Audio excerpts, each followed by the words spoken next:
morning. Welcome to your neighborhood love dealer. Good morning.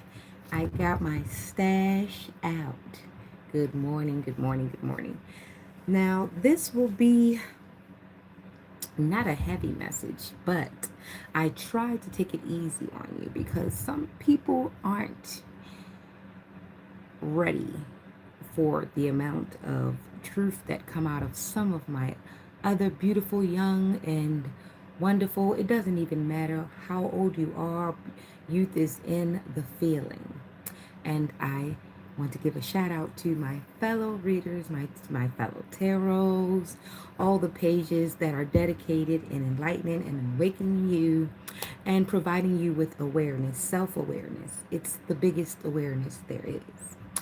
So, with all due respect, let's get into it.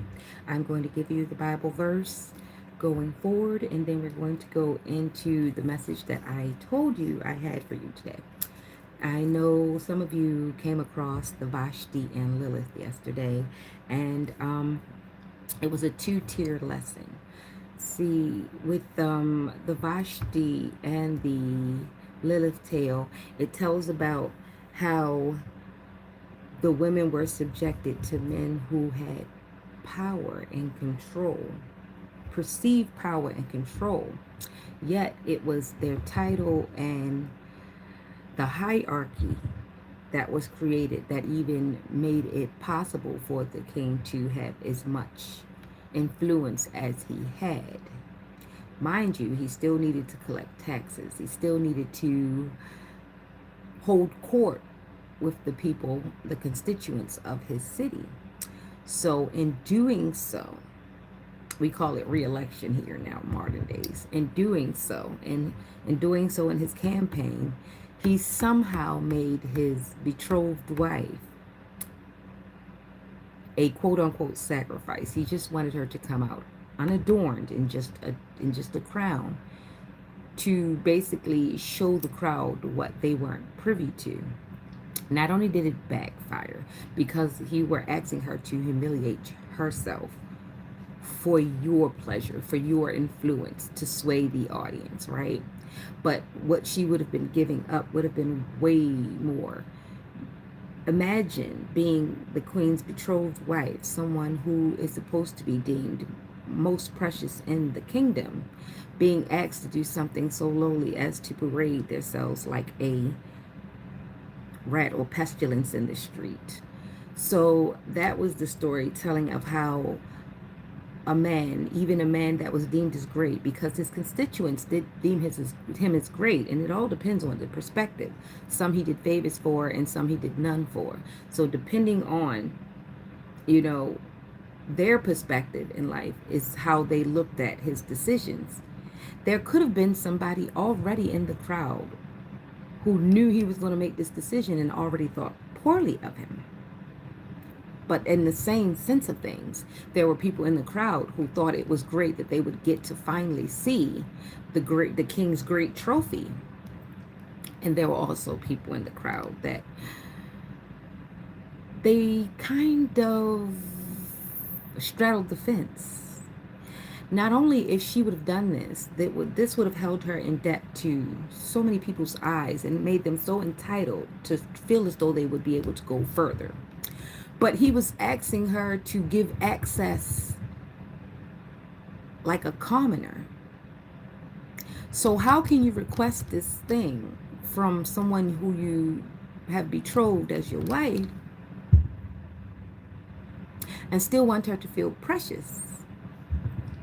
But you almost likened her to a prostitute. Although you asked for no payment, the payment was her presence. The payment was her body. The payment was the eyes that would be feasting on her, both male and woman and beast alike. They would all get the same experience. However, she would be experiencing 1,000 things all at once and not able to say anything.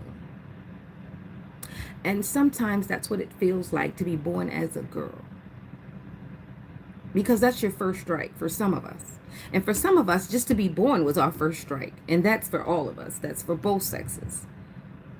Some of us came from a situation where just getting a kid or being pregnant having one on the way can secure you a cigar, or at least a table at the cards poker. Or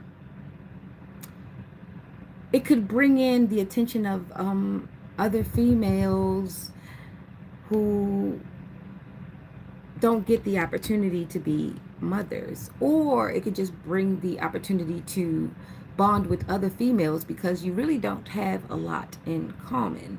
Or at least you haven't pursued anything in common outside of childbirth or relationships. One of the worst things you can learn right after you find out that you're not ugly is pretty. Because a lot of people equate pretty with pleasing. And pretty isn't always pleasing to the pretty person. And pretty isn't always pleasing to the people either. Some people see pretty and they think you have to be pleasant. Some people see pretty and they think that you are pleased. Some people see pretty and they think, let's not go there. But you see how this is misconstrued and it could be used by everybody. So sometimes the person who is deemed, because sometimes she doesn't even know. You don't know that this woman does not know she's pretty because you weren't there. You weren't there the first time a boy figured out all he had to do was push back against her opinion, and the person in charge would not question or maneuver, right? So what you perceive as pleasure, this person is living the life of luxury. They are living unabashed. No, this actually is a barrier to a lot of people. It's a barrier to the people outside of them. It's a barrier to them. It's a barrier to people who try to weaponize it and use it. It's a barrier because it can only go so far, especially if it's not theirs and you leave the room. And it can only go so far unless you cover the face, or age or circumstance does something to it. And trust me, there are people that are consumed with the P factor. I'll say it like that. I won't say pretty because pretty is subjective. The P factor, I'll say. It's either pretty or pleasure, whatever. It's caused a lot of issues because too much pleasure can cause pain. And we've all been privy to this. I don't care where you've been in life. Too much pleasure can cause pain.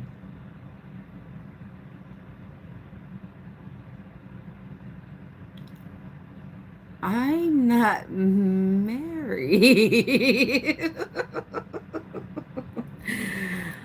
As flattering as that is, I don't live lies. Okay, so let's go on with the Song of Degrees. 1, 2, 3. Unto thee lift I up mine eyes, O thou that dwellest in the heavens. Behold, as the eyes of servants look unto the hand of their masters, and as the eyes of a maiden unto the hand of her mistress. So our eyes wait upon the Lord our God, until that he have mercy upon us. Have mercy upon us, O Lord, have mercy upon us. For we are exceedingly filled with contempt. Our soul is exceedingly filled with the scorning of those that are at ease, and with the contempt of the proud. Somebody here. Our soul is exceedingly filled with the scorning of those that are at ease, and with the contempt of the proud. So you see, some people feel as though because they are on the outside looking in, that you live a life without blemish. Some people are very envious of the way you suffer. They are very envious of the way you suffer.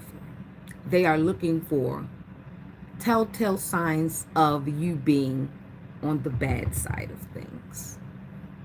However, Some people don't dress themselves in pain every day. They don't get on and put on the pants of pity.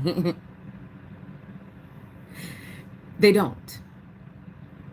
And everybody has to put one leg in at a time. Not unless you just want to sit on the bed and pull them up. It's okay. Everybody has a way to do it. However, you're still doing it one at a time. All right, so I'll say this once again because it hits home, especially when we have people that are on the outside looking in and they make narratives and they go about it in the streets and they shout. And it promotes violence upon the city because it's just an illusion that someone came up with because their present moment was uncomfortable to them. So they felt as though they needed someone else to be uncomfortable because it would make them feel good for even maybe 5 seconds. It fueled them for a time. However, when the shoe was found on the other foot, the discomfort, it was wow, it was screamed out. And it's the selective outrage for me. Because pain is pain. Yes, it has levels, but pain is pain. Treatment is treatment, right? So once the action is put forth, it is in the record. It is in the memory. It is scribed. Someone wrote it down somewhere. Someone saw you. Even if it was just you. But guess what? Even if it was just you in the room, your higher self was there. And the guilt still remains, even though you don't address it. It comes through in quiet interactions subconsciously. You don't understand why you like that person or dislike that person. You don't understand why that movement triggered you. It's as easy and as subtle as a blink. It happens. Your eyes need it. It's a muscle memory type thing. So when you have those type of thoughts and deeds in the etymology of your genes and it's programmed into you, just like Jordashes, just like every time you wash the Jordashes, you got more of the stone. You got more of the dye out and then you got more of the wash in. It is just as classic as that story, forever told, always. Always revamped. And you know, things that go out, the stone wash, they come back again.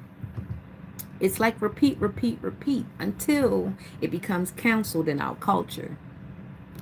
Don't let any of this go over your head. And if you need to listen to the message again, please, I implore you to. I would appreciate it. Please like and share and subscribe if you can.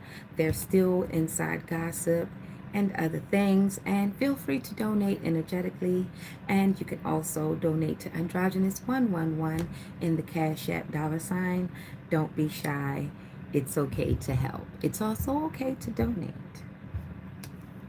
So thank you for staying during that Bible part. So the part in which I needed to teach yesterday, because after I spoke about Vashti and Lilith, it was about basically them trying to erase the woman that says no in the Bible and replace her with all women of all martyrs and women of humility, and which is not a bad thing to have women of humility in there, because once I tell you the story that I tell you, you will get why. It's good for you to have your own knowledge of these texts. It's good for you to have your own knowledge and go in and support yourself. All of us can get together and tell you everything till we blue in the face. First-hand experiences replace nothing. I mean, nothing replaces a first-hand experience. I apologize if that came out backwards. Nothing replaces it. So if you should be unfortunate enough to not learn by direction and by warning, sometimes you do have to get your hands dirty. And unfortunately, the soap is experience. So here we go. Let's go. All right. So after that, after we heard about the eunuchs going in and basically telling Queen Vashti of King Xerxes' orders, and then That not happening. And then we went to Haman. I really never went into Haman. I'm sorry, I apologize. I didn't ever go into Haman, and how he basically was supposed to be consulting the king on things. But the thing that Haman knew that the king wasn't aware of was that the wife that he was taking after, Queen Vashti, beautiful, beautiful woman, he did not know of her heritage. He did not know that she was a Jewish woman. She was born of Jewish descent. So when the king decided to take her, he did not know that there were certain things that there were certain things she was there for. She was there to bargain for her people, to save her people. And if the king had found out that she was of Jewish descent before they got married, it could change the trajectory of her people. She was the mascot. She was the gatekeeper for her people. By the way, Israel, like I mentioned yesterday, was always talked about in feminine terms because of the nurturing and the abundance that is in Israel. That is the north. We're going to talk about the tribe of Judah, which was in the south. Judah's in the south. And Judah was led by King David after a reign. And I'm going to talk about this because we are in a very, very prophetic time. Sin has become mature, or is maturing. Anytime that you could see an 83-year-old Uber driver being arrested and apprehended because of impulsiveness and deleting a female, we know that sin has become mature. Our elders are no longer trusted consultants because you do not know on which side they have learned. Some of our elders have stopped growing mentally, and their bodies have continued to mature. Likewise, there are certain things that went in the reverse. But as I say, sin has become mature to the point where we actually have grandparents. Let me repeat it. Great-grands and grandparents giving ill advice out. We have them spoiling the generation before the generation is even planted. We have them causing divide amongst the masses, the cousins, the sisters, the brothers, the aunts, the uncles, the siblings, the ones that are supposed to take over, the ones who are supposed to step up every year. For the last, I'm going to say, 30 years, this has been repeatedly pushed off and shirked off by family members because they have an excuse. They don't have a solution. They have an excuse. I'm hurt because of this and this happened, so and so forth, and no one came up with a solution. I did say yesterday, upon my research, it was said to me, and you can go on African Tigris and see, voodoo is supposed to be a positive spiritual practice that is supposed to save our bloodline and ancestors. And when you handle it and use it and do the things that are opposite of its purpose, that is become warfare, and they say hearsay in witchcraft, because it has a negative impact. And if you are using ancestry things, occult knowledge, to do things to people who look like you and have the same genealogy, it is an affront to yourself personally and your bloodline and the people that are closest to you. It is a personal affront, and that is the warfare there, because it is in the bloodline, as I will explain. So when you keep repeating things and you keep trying to turn things in a narrative that it shouldn't be, Be mindful. Very superstitious. When you believe in things that you do not understand and you suffer, superstition in the way. There you go. All right, so I'm going to tell you this story about Athaliah before we get into the tarot for Thursday. And depending on how this goes, I might or may not get into it because I feel as though I've given you a lot of the message that you needed today. As I said, I do oracle, so the cards aren't necessarily needed for me. It is a fun, tangible way to show you exactly what I said. So here we go with Athaliah. Athaliah, she was the one who was assigned to destroy the bloodline.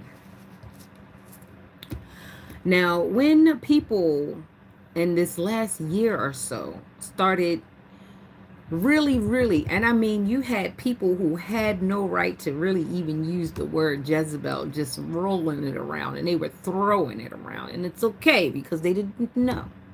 And when people would say it, I noticed that there wasn't as much conviction as when I was young, because when they said this word, when I was younger, it usually triggered a certain recoil, right? Even in a man, even in a woman, but it does not any longer. It hasn't for a long time. Actually, I think people have started naming their kids that. So, let's go. Let's talk about her parentage. Her mother was Jezebel. Jezebel had a daughter. Her name was Athaliah. And she had a father too. Nobody mentions him. His name is Ahab. And this is why it's good for you to get a good relationship with the Bible and stop doing the 2-3 verse church, the 2-3 verse hers, and then you got to turn to your neighbor, and then you're listening to the radio. I'm sorry, the choir for 2 more hours, and then they lace your pockets. Like, yeah, that's gotten old. Okay, so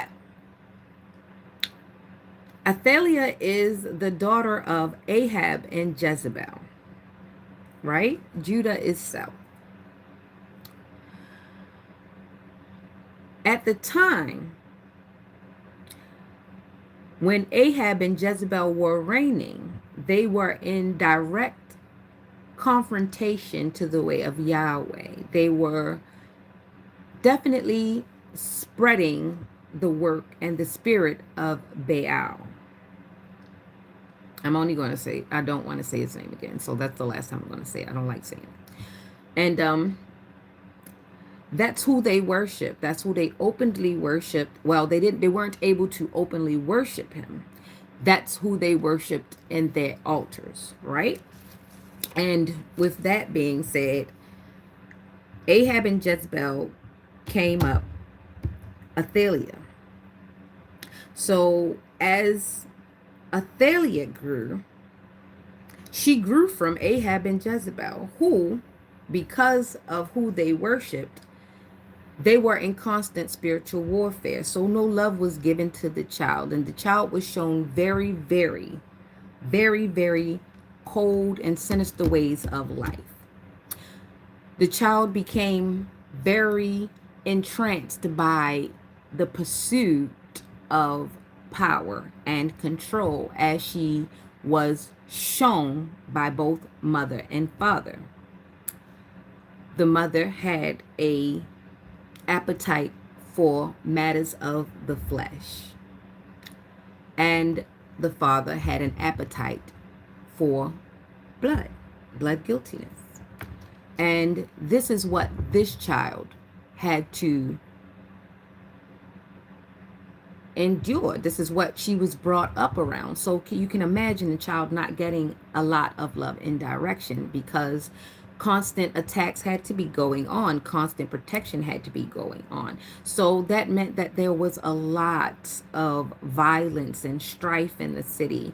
There were, because they didn't want the people and they needed to feed the spirit, that they were worshiping with the negativity that came from the constituents of the city and the citadel. They were pillaging the villages. They were giving orders to have people taken from their homes, ripped apart, sacrificed, things of that nature. All sorts of unholiness was going on in the land that she was born in. So how could this child not absorb the monstrous deeds that were being done around her? So during her reign, it was of no circumstance that she decided that she was going to reign not only like them but better than them. Okay. All of these things can be found in 2 Chronicles 21:6 all the way through 2 Chronicles. I don't believe in just reading one or two verses. I believe if you're going to get into it, get into the thick of it, get through 2 Chronicles 21, get through it all. Get through 2 Chronicles 23. This is where it all is. I'm giving you reference because I need you to look for yourself. Now, what happened with Athaliah is she could not rule without an army. And this is usually how the kings and the queens were put together and aligned with the land and the spices and the riches of the lands, the dowry of the lands, and the armies, being as though she was left with a land that was taken care of by a king and a queen. She had both, but the army, you still have to keep them motivated in a sense. So she decided to rule with an iron fist the same way her parents did. So because of the way she ruled through fear. Fear was her biggest ally because she was alone until she came upon a king to be named Jehoram. I can't pronounce it right, but it's Jehoram. So when she married him, he was of good standing. However, she was able to compromise this man. This man began in good standing, but because she needed an heir, she needed to get this man, but she also needed to compromise this man. So, after she weakened this man's spirit through constant attacks, constant fear mongering, constant, oh, what will we do? Constant, even though this woman was cold and calculating, she was able to use her status and her queendom effectively to overtake Jehoram. You know what I'm talking about, right? Jehoram. There it is, Jehoram. I couldn't get it out. So, somebody does not want me to tell you the truth, but I've already given you where to go at. The second part of it is 2 Kings 11. I'm going to tell you because I don't want you to get lost trying to go look. Because I want you to go look. Yeah, so she ended up having Jehoram, and they were to make an heir. I need to take my time with this message because somebody doesn't want you to know this.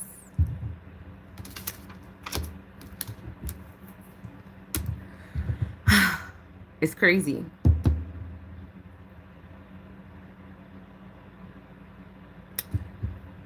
I got to take my time with it because somebody doesn't want you to know this. And they really trying to work. They on the other side of the screen. They don't want me to say it.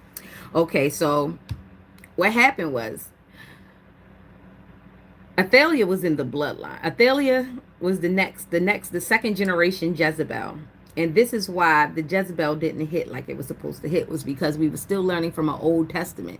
And the fact that we weren't brought up to speed, and we never went up to speed because a lot of us were directed around these passages. And unless you had or decided to read the whole entire Bible, you missed out on all the fun. You missed out on all the clues, all the fun. We could have avoided a lot of things had we all been, had our relationship with the Bible not been set as a punishment, or not been set as a deterrent, or not been pushed upon us as though, trust me, if we were taught it the way that we're learning it now, we would know a lot more, and we would have avoided this time we're in now. So she decided she was going to destroy the whole entire bloodline, because to her, an heir could take away all the power that she can get, and she did not want to have a baby. She did not want to have a baby. So I need to go and do some more reading on Jehoram, because I don't want to paraphrase anything. I want to be very, very clear when I say things. So she tried to destroy her whole entire bloodline.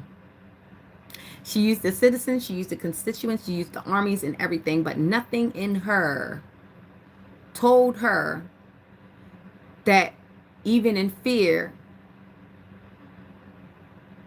a hero would be born. You know, people get tired of tired of running. They get tired after a while, especially when you show no signs of stopping. You mean to tell me if I should stop here, that I should risk letting you consume me? And the gluttonous looks in your eyes as you form the intention makes me not want to see you satisfied. I would not like to see you lick your chops. I would not like to be eaten up.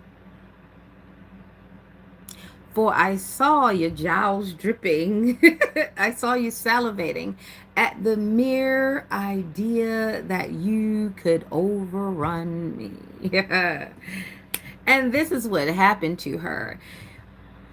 Lo and behold, eventually an heir was born, even though she tried for a long period of time to extinguish every possibility. She ordered firstborns taken away, deleted from their family. She ordered anyone in the line, in the bloodline of David, to be slaughtered, taken away, imprisoned, anything, drowned. It did not matter. Fortunately and unfortunately, there's someone that took this child. There was a nurse that took a child that was of an unknown bloodline and hid this child as a baby. It sounds familiar, doesn't it? Right. He was hidden very close, but not in sight. He was raised as nothing. The queen knew nothing of this child, for she only looked up. She never looked low. And if she should ever look low, they would raise the boy up and he would disappear. However, there was a day that came, and that's in 2 Kings. I want to say 2 Kings 11. I would read the whole thing, but it says 13 through 14 if you need to go straight to the exact source. But it's in 2 Kings. The story of how King David came to be about after being hidden away because she was a handler. She was the blueprint to the situation, the honey trap. So the honey trap is not new, honey. It is not new to assign lovers, to provide distraction, and to provide monitoring, to make sure a person doesn't gain political or life's advantages so that you can overtake them in whatever way you have sought. It is happening on so many levels, especially the poor level, because they have nothing else to do. So they just want to fight with people over pennies. I feel for them.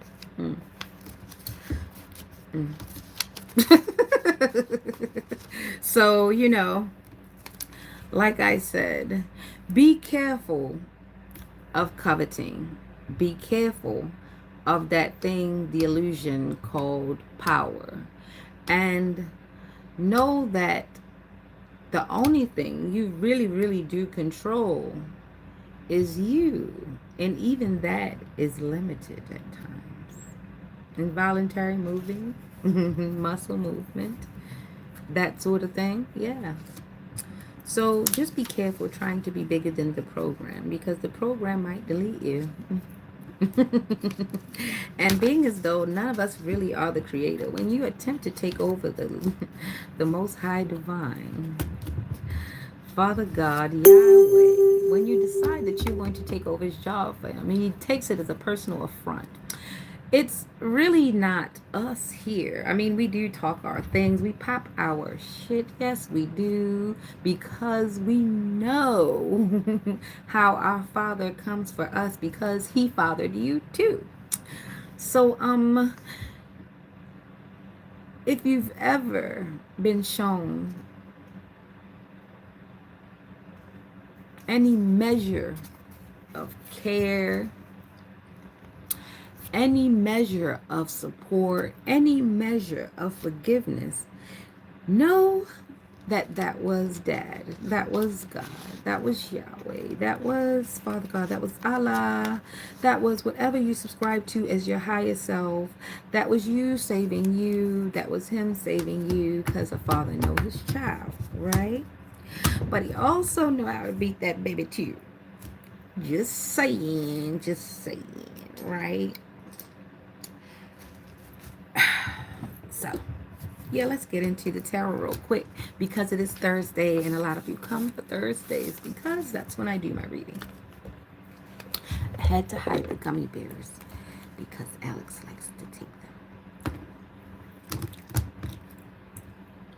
Make sure he doesn't wake up, because I mean this boy hears snacks.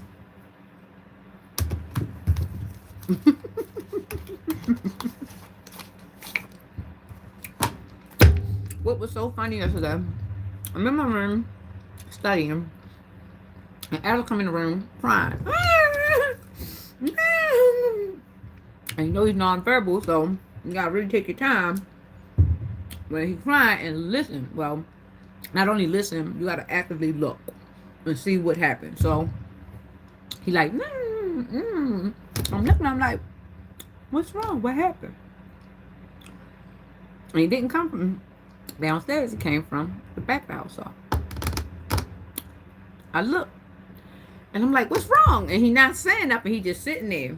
And when he do that and he turned a little red, he like, he don't want you to know what happened. So I said, okay, I'll be back, I need to look. So at first I did think he came out. So I went downstairs, I looked for everything. I said, everything cool down here? Let me see. Go back up.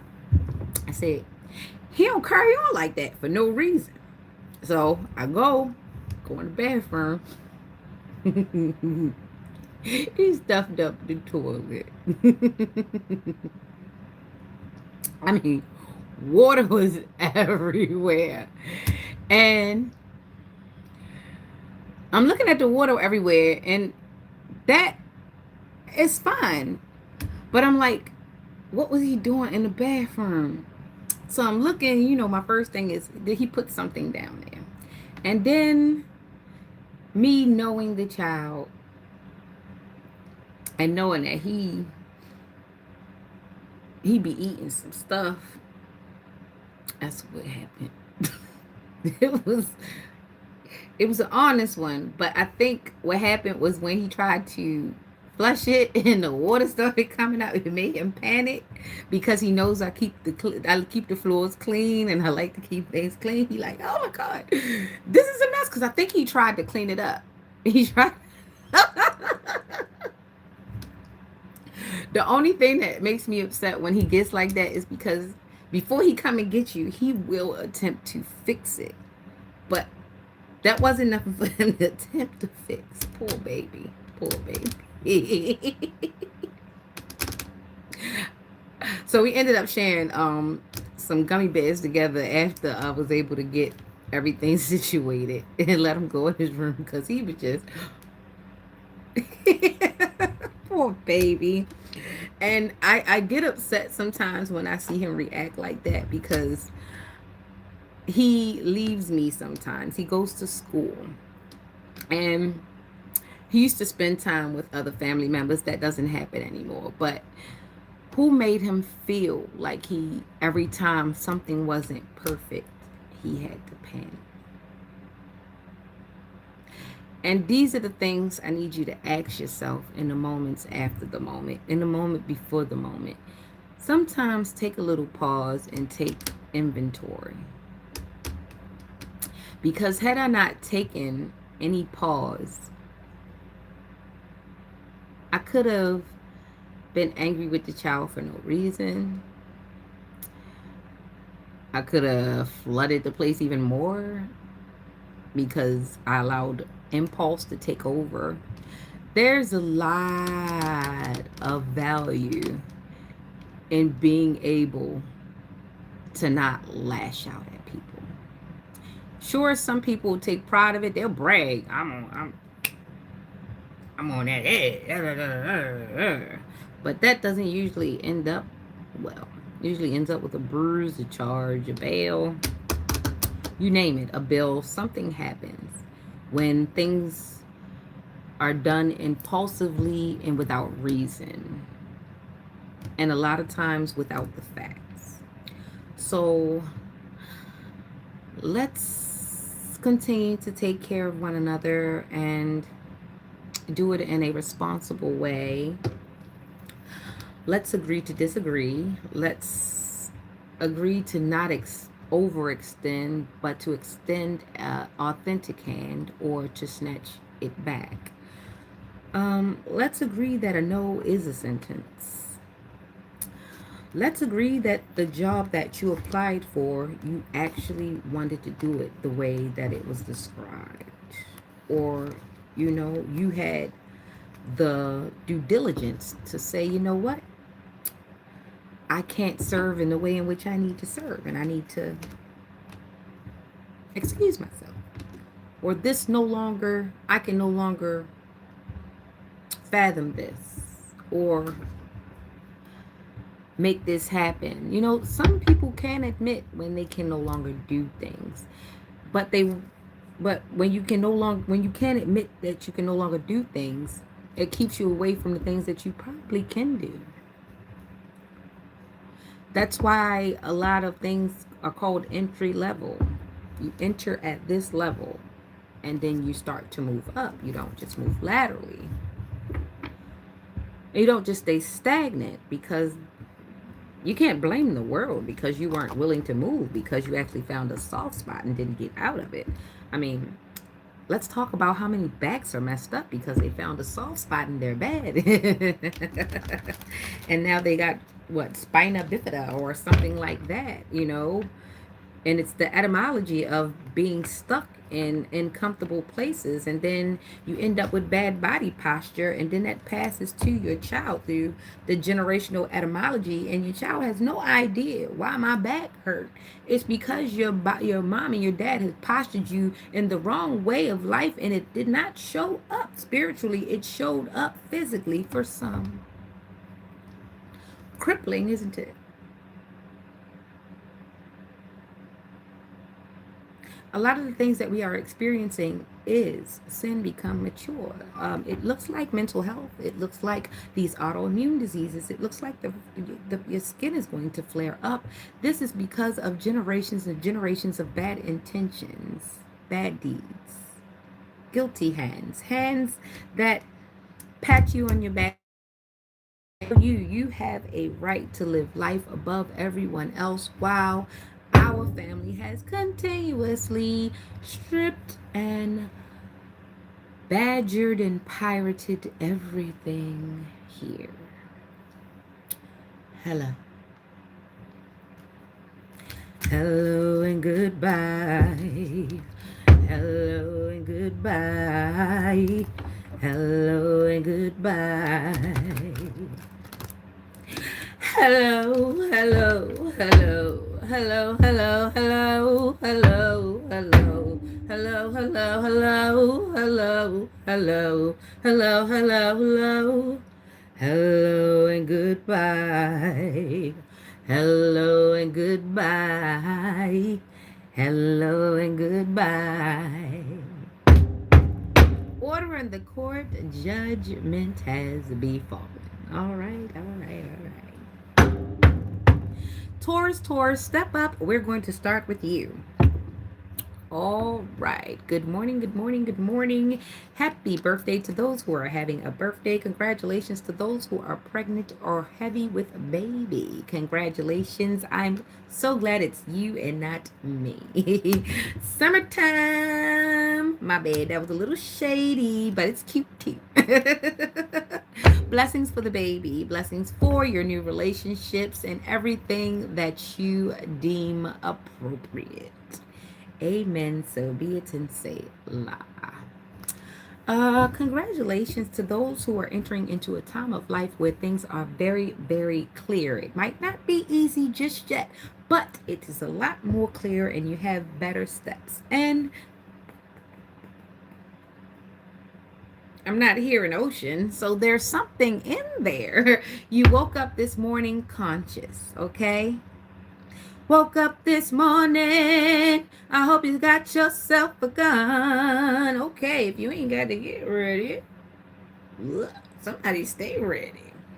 All right, protect yourself, protect your head, protect your neck, protect yourself, protect your body, protect your brain, protect your mind, protect the words that come out of your mouth.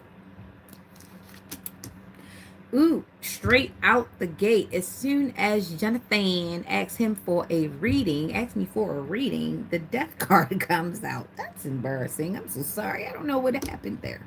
That's a 15. That's a 6. That's obsession. Are you the one, maybe not you. There's a stalker that's a stalking. I don't know if it's female, male, but it could be all of the above. It could be one from one column. It could be the X for the next column. And it might be the one that's in the column that's all together. Somebody non-binary is in this situation as well. And we have naked people on the death card. Everybody knows what the death card looks like. It looks like the Baphomet with the two men and the woman at the bottom connected to the Baphomet. So yes, this is what this picture looks like. It looks exactly like what I was saying. It's people from column A, column B, and it's just the one all mixed up in between. It's the little swirl. It's a little sugar. I like rainbows a little bit sometimes, but that's not what it means. It's a promise. It's a promise that things will come about. Things will come around. They will come 360. They will come around the wheel. So this is Capricorn energy, shadow self-attachment, addiction, restriction, sexuality, temptation, seduction, destructive behavior, materialism, codependency, toxicity. The answer is no for whoever is thinking that in their brain right now. 15 reduces to a 6. The number 6 is about responsibility and harmony. The devil is the earth, Capricorn. Need I say more? This is for Taurus. This is a Taurus reading. So let me get out your other two cards. So there was a definite transformation. Your shadow self is poking. It's poking. It's poking. And you're being instructed to approach yourself. You approach yourself carefully because you don't know what you're capable of yet, do you? And there's the Knight of Pentacles. Hey, you came out in Taurus Aries energy, and this is a Taurus reading, okay? Knight of Pentacles. Hard work, productivity, routine, conservation, efficiency, responsibility. So underneath this is what's going on underneath your waters, Taurus. Underneath, you're worried about your self-values. You're worried about things that you've taken a part of. You're worried about the things that are in your mind. You're thinking. But on the outside, you're a hardworking, productive person. You make money. You give off the impression of being an upright and honorable citizen. But are you? You're the only one that knows. Let's pull out the next card, okay, Taurus? Boom, we've got the world. Completion, accomplishments, wholeness, attainment, fulfillment, travel, celebration of life, arriving. For those of you who decided to voluntarily get off of the clearance rack, hey, the world is turning for you. Welcome back to self. Thank you. It looks like conviction. You can actually look in the mirror and tell yourself the truth instead of waiting for somebody else, and that is okay. You don't need to be a people pleaser. You need to be pleased with yourself. And being pleased with yourself is to be pleased and in pleasure with the Lord. Amen. And thank you, Jesus. He's the messenger. Take it back to the Lord. I'm telling you, Taurus.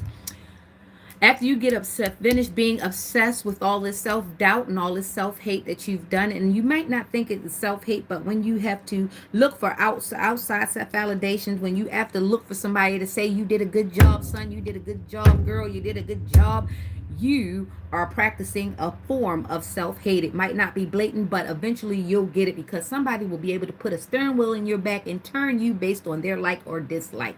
Take yourself back and walk away. This is the world telling you to approach yourself and step into it and keep going, because Tauruses are great by themselves. You are not a slice, baby. You are a pie, and people want you. There you go, Taurus. There you go. How you doing, baby? Come on, Gemini. Step on in. Step on in. You ain't got to be my friend, but step on in, Gemini. Yeah, there's been a war, and there's been a war for the air signs lately. I know. I've been seeing it. It's been Geminis against Geminis against Geminis, and it gets a little confusing, because once you got one Gemini in there, that's 6, and when you got 2 Geminis in there, that's 12. And you know what I'm saying? I'm talking about complication. I'm talking about the complication of the multiplication of the personalities that's in the room. And some people work better in chaos. Be aware of people that need to be around other people to feel like people. If you're around somebody and their friend group seems a little weird or a little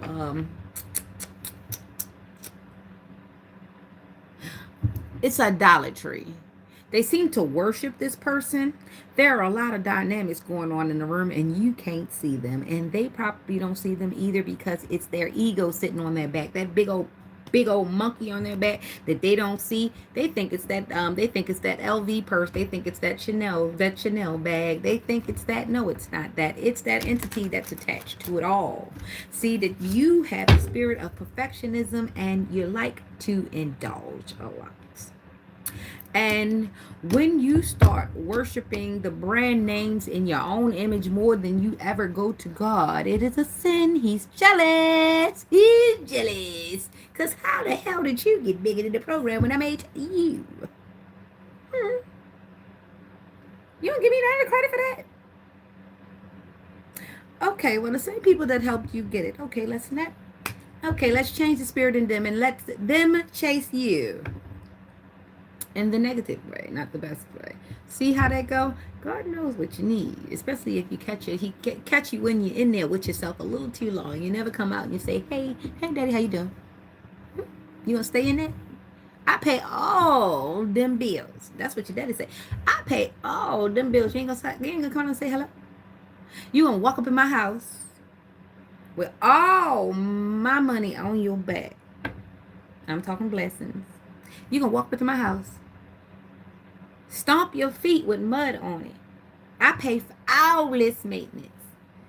I hire the cleaners. I do everything. And you don't say hello every so often? Oh, you must think you me. That's what it looked like, that idolatry.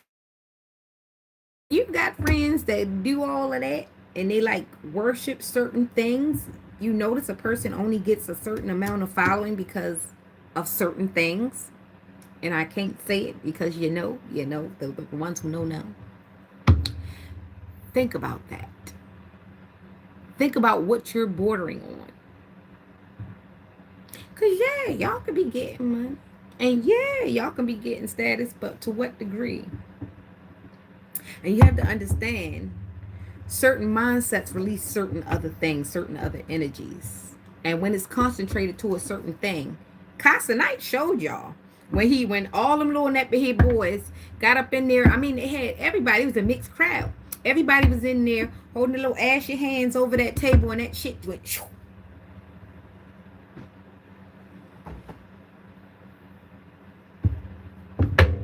Right?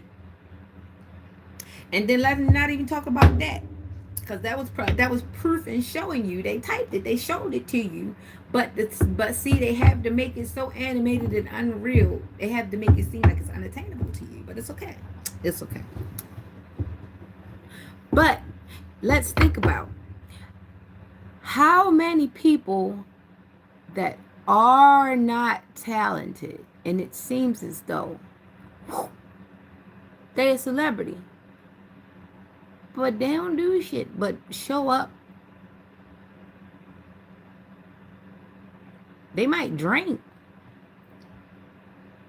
They might take a picture. They might look good on the picture. They might talk some stuff, but some of them ain't talented, but they are celebrities nonetheless. And they always shoot some of them in the camera more than the people with talent. But this lets you know that we have the spirit of idolatry running rampant. Like, all through my life, I knew that butt stank. He knew it, she knew it, we knew it, right? All our life, we knew that butt stank. We knew that poop came out of it, germs, things of that nature. Remember, they say don't eat your poop. Yet, booty has been worshipped. And alarmingly a lot, and even more so to the point where we even forget what the booty is attached to, long as it's booty. And the craziest part about it is, we all, even the damn dumbest person that heard about Sodom and Gomorrah.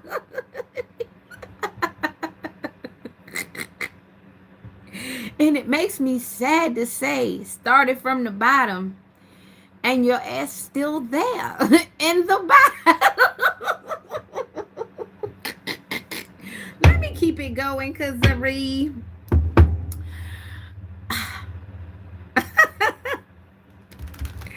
I'm gonna need y'all get it together, okay? And I think this is why I had to write that book, because it needed me to say things to you, because apparently when people don't bring things up, y'all don't think it's wrong. When don't nobody say nothing to y'all, y'all really does it. Y'all does y'all big one. I don't know whose ancestor this is coming through. It seemed like this is some country stuff. This some them been in the woods type stuff. This some down home, salt to the earth type situation here. Sound like one of them daggone elders that been saying it all the time decided to won't come in and say something to you because y'all ain't listening. Somebody from the South and they don't listen. Somebody from North New Orleans and they don't listen. It's a bunch of blood mixed up. And it's blood that ain't supposed to be mixed up. And they knew better. They knew better than that. And this is where we got the problem now, because everything all mixed up. And what's crazy is, when I was telling you about the ancestor messaging, how about the voodoo and all that kind of stuff, you want to say the voodoo is about one color. No, it's not. It's about everybody on God's green earth. Everybody in every bloodline got somebody fighting against somebody in the same family. It's the infighting. I'm going to say it again. It's the infighting. We have families that don't treat each other like family no more and got the nerve to talk about water. What the hell does the blood mean to you? You're mad at your sister. You're mad at your brother. You're mad at your father. You're mad at your mother. You're mad at your cousins. What does this mean to you? Once you become what? Once you become soiled, once your hands become unclean, you don't seek forgiveness. You seek destruction. You seek to spread it like disease. You seek to recruit people into your imaginary boat of hate, and that's not good. Evacuate the premises once that becomes acceptable. We don't need it. People don't know how to be families anymore because we've become strangers to one another. So what is blood? What is water to the blood? What is blood to the water? We both need it. We need hydration. We need the hemoglobin. We need all relations. We're all related. Everything is correlated. So the fact that we don't see our family as family, how can we make family of other people when we've already turned away the folks that were family? And have a nerve to turn around to someone else and say that you are now my brother. You are now my sister. You are now my friend. When you knew not the basis and you knew not the job description and you didn't take part of the title, you didn't take action to the title, you just took the title. You coveted the title. You wanted the title. You wanted the benefits from the title, but you never wanted to do the action. You never wanted to feed the title. You never wanted to nurture the title. And this is the issue. Everybody wants a dang title.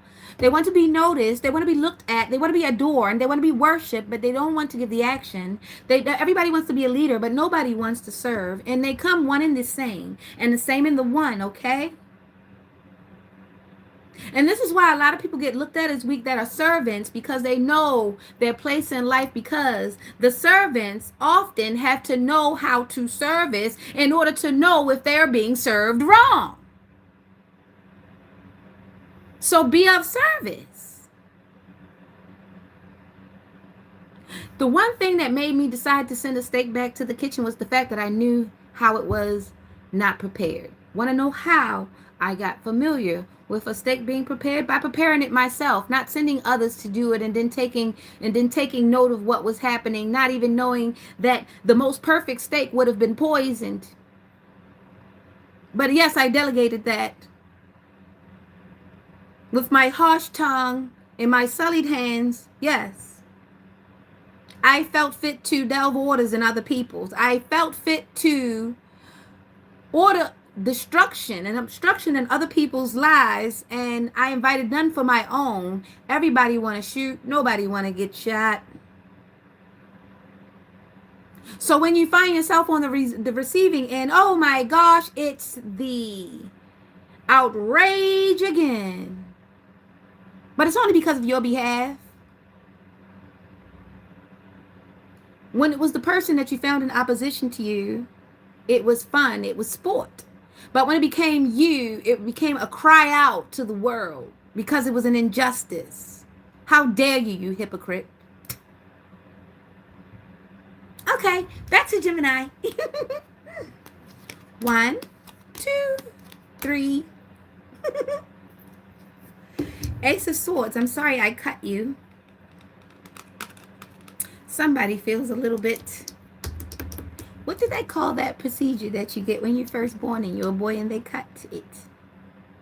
A little circumcised. Somebody feels a little cut down. I apologize if it's a little rough, but I don't apologize because you need to hear the truth. The lies have comforted you to the point that you've become a mad person on illusions. You've become driven mad. You have this illusion of madness. It looks crazy on you. You look crazy, okay? And some of us have the sickness of Midas. When they hear the Midas touch, they say, oh, the gold, the gold, the gold. Sometimes it's a sickness. If you've ever watched, what movie is that? The Hobbit. When they went into the mountains and the king Hobbit became mad because of the gold. Even though, like, a week ago, y'all was poor, y'all had nothing. And y'all found him out. Now y'all got all the money. He go in there and say, nobody can come in, nobody can touch it. But when all y'all was broke, and all y'all was fighting across them lands, everybody was my brother, my cousin. We gonna do this together. But as soon as he walked in, it was like, he was like, y'all can stay outside. I'm being here. Pay attention to that person. That person setting you up for failure. Oh yeah, that karma is gonna be good. Because they sat there, they collected every check, but they collected all your information. And every time they wanted to be a boy, but when that pressure came back,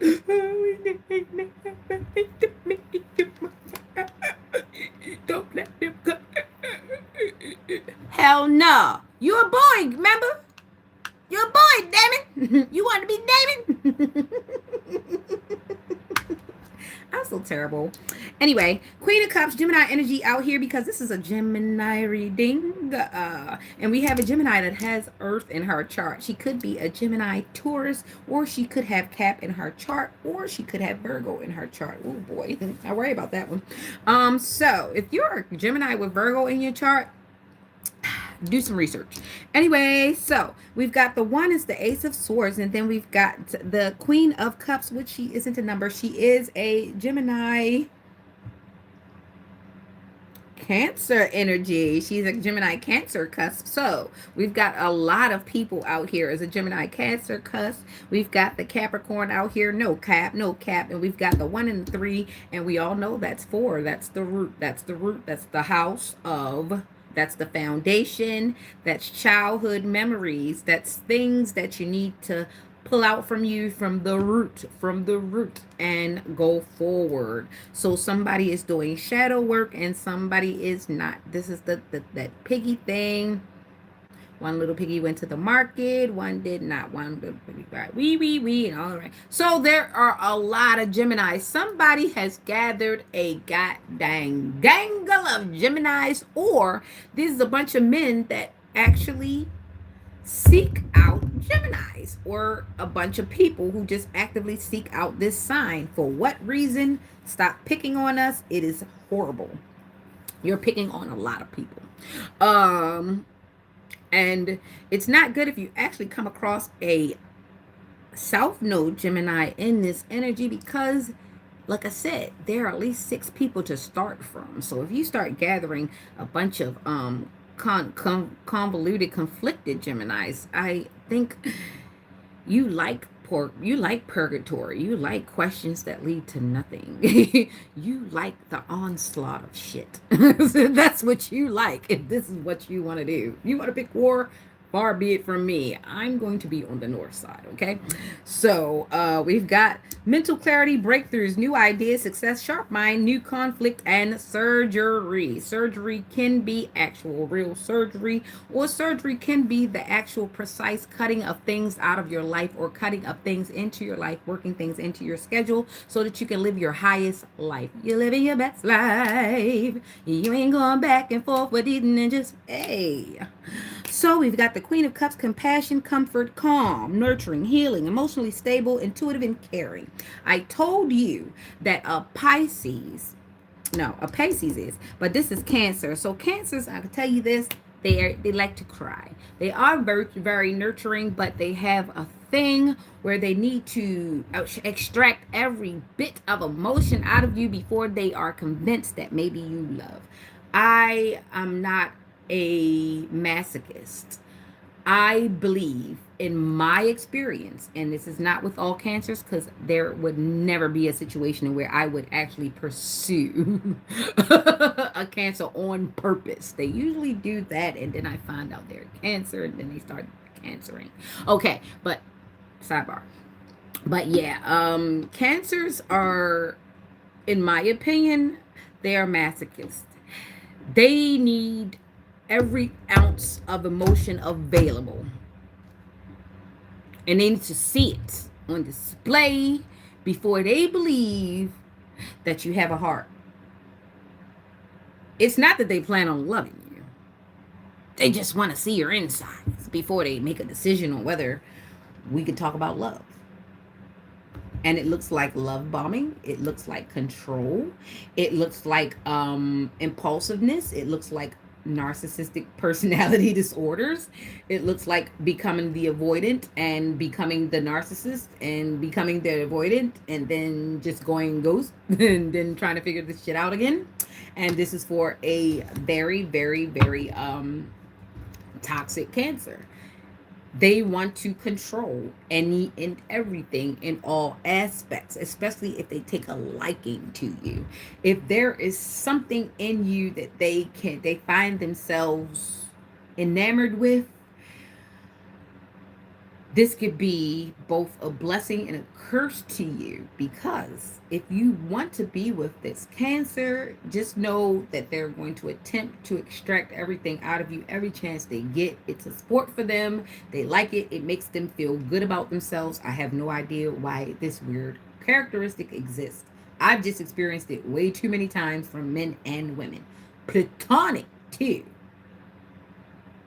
I can tell you how many people have platonically tried to torture me because they could not get access to me, like this idiot over here. I'm trying to let him stop speaking to me because I don't want to speak to them. But if a person sees that you actively, and they keep actively trying to interact with you, even to the point of trying to wait until they get people around to try to say, oh, she won't speak to me. I don't have to speak to you. You've already screamed at me, called me out of my name, and sent the beast to try to attack me, because that's what it looked like when she came out with that monkey paw on the curb with no slipper. I don't want to speak to you because you keep bad company, and you are bad company yourself. You give me bad vibes. Stop talking to me. So yeah, he keeps speaking to me. And yeah, so that part. So when people see that you have such a heart, and this is the Gemini Cancer cusp, I want you to see it. And if you should ever happen to run into a Gemini Cancer cusp, I apologize, and you might have a 1-800 number that you can dial to get compensation. But teamwork make the dream work. So teamwork, collaboration, learning, implementation, building something. Yes, Capricorn. So this is a Gemini that is in the North Node that we are addressing right now. I just had to do that side note real quick because people needed that. So yeah. So you're a Gemini and you're in your North Node. You are coming up on your new spirit team, or you are reconstructing your life. You know who needs to be there and you know who does not. And you are doing all of what you can to see people to their designated places.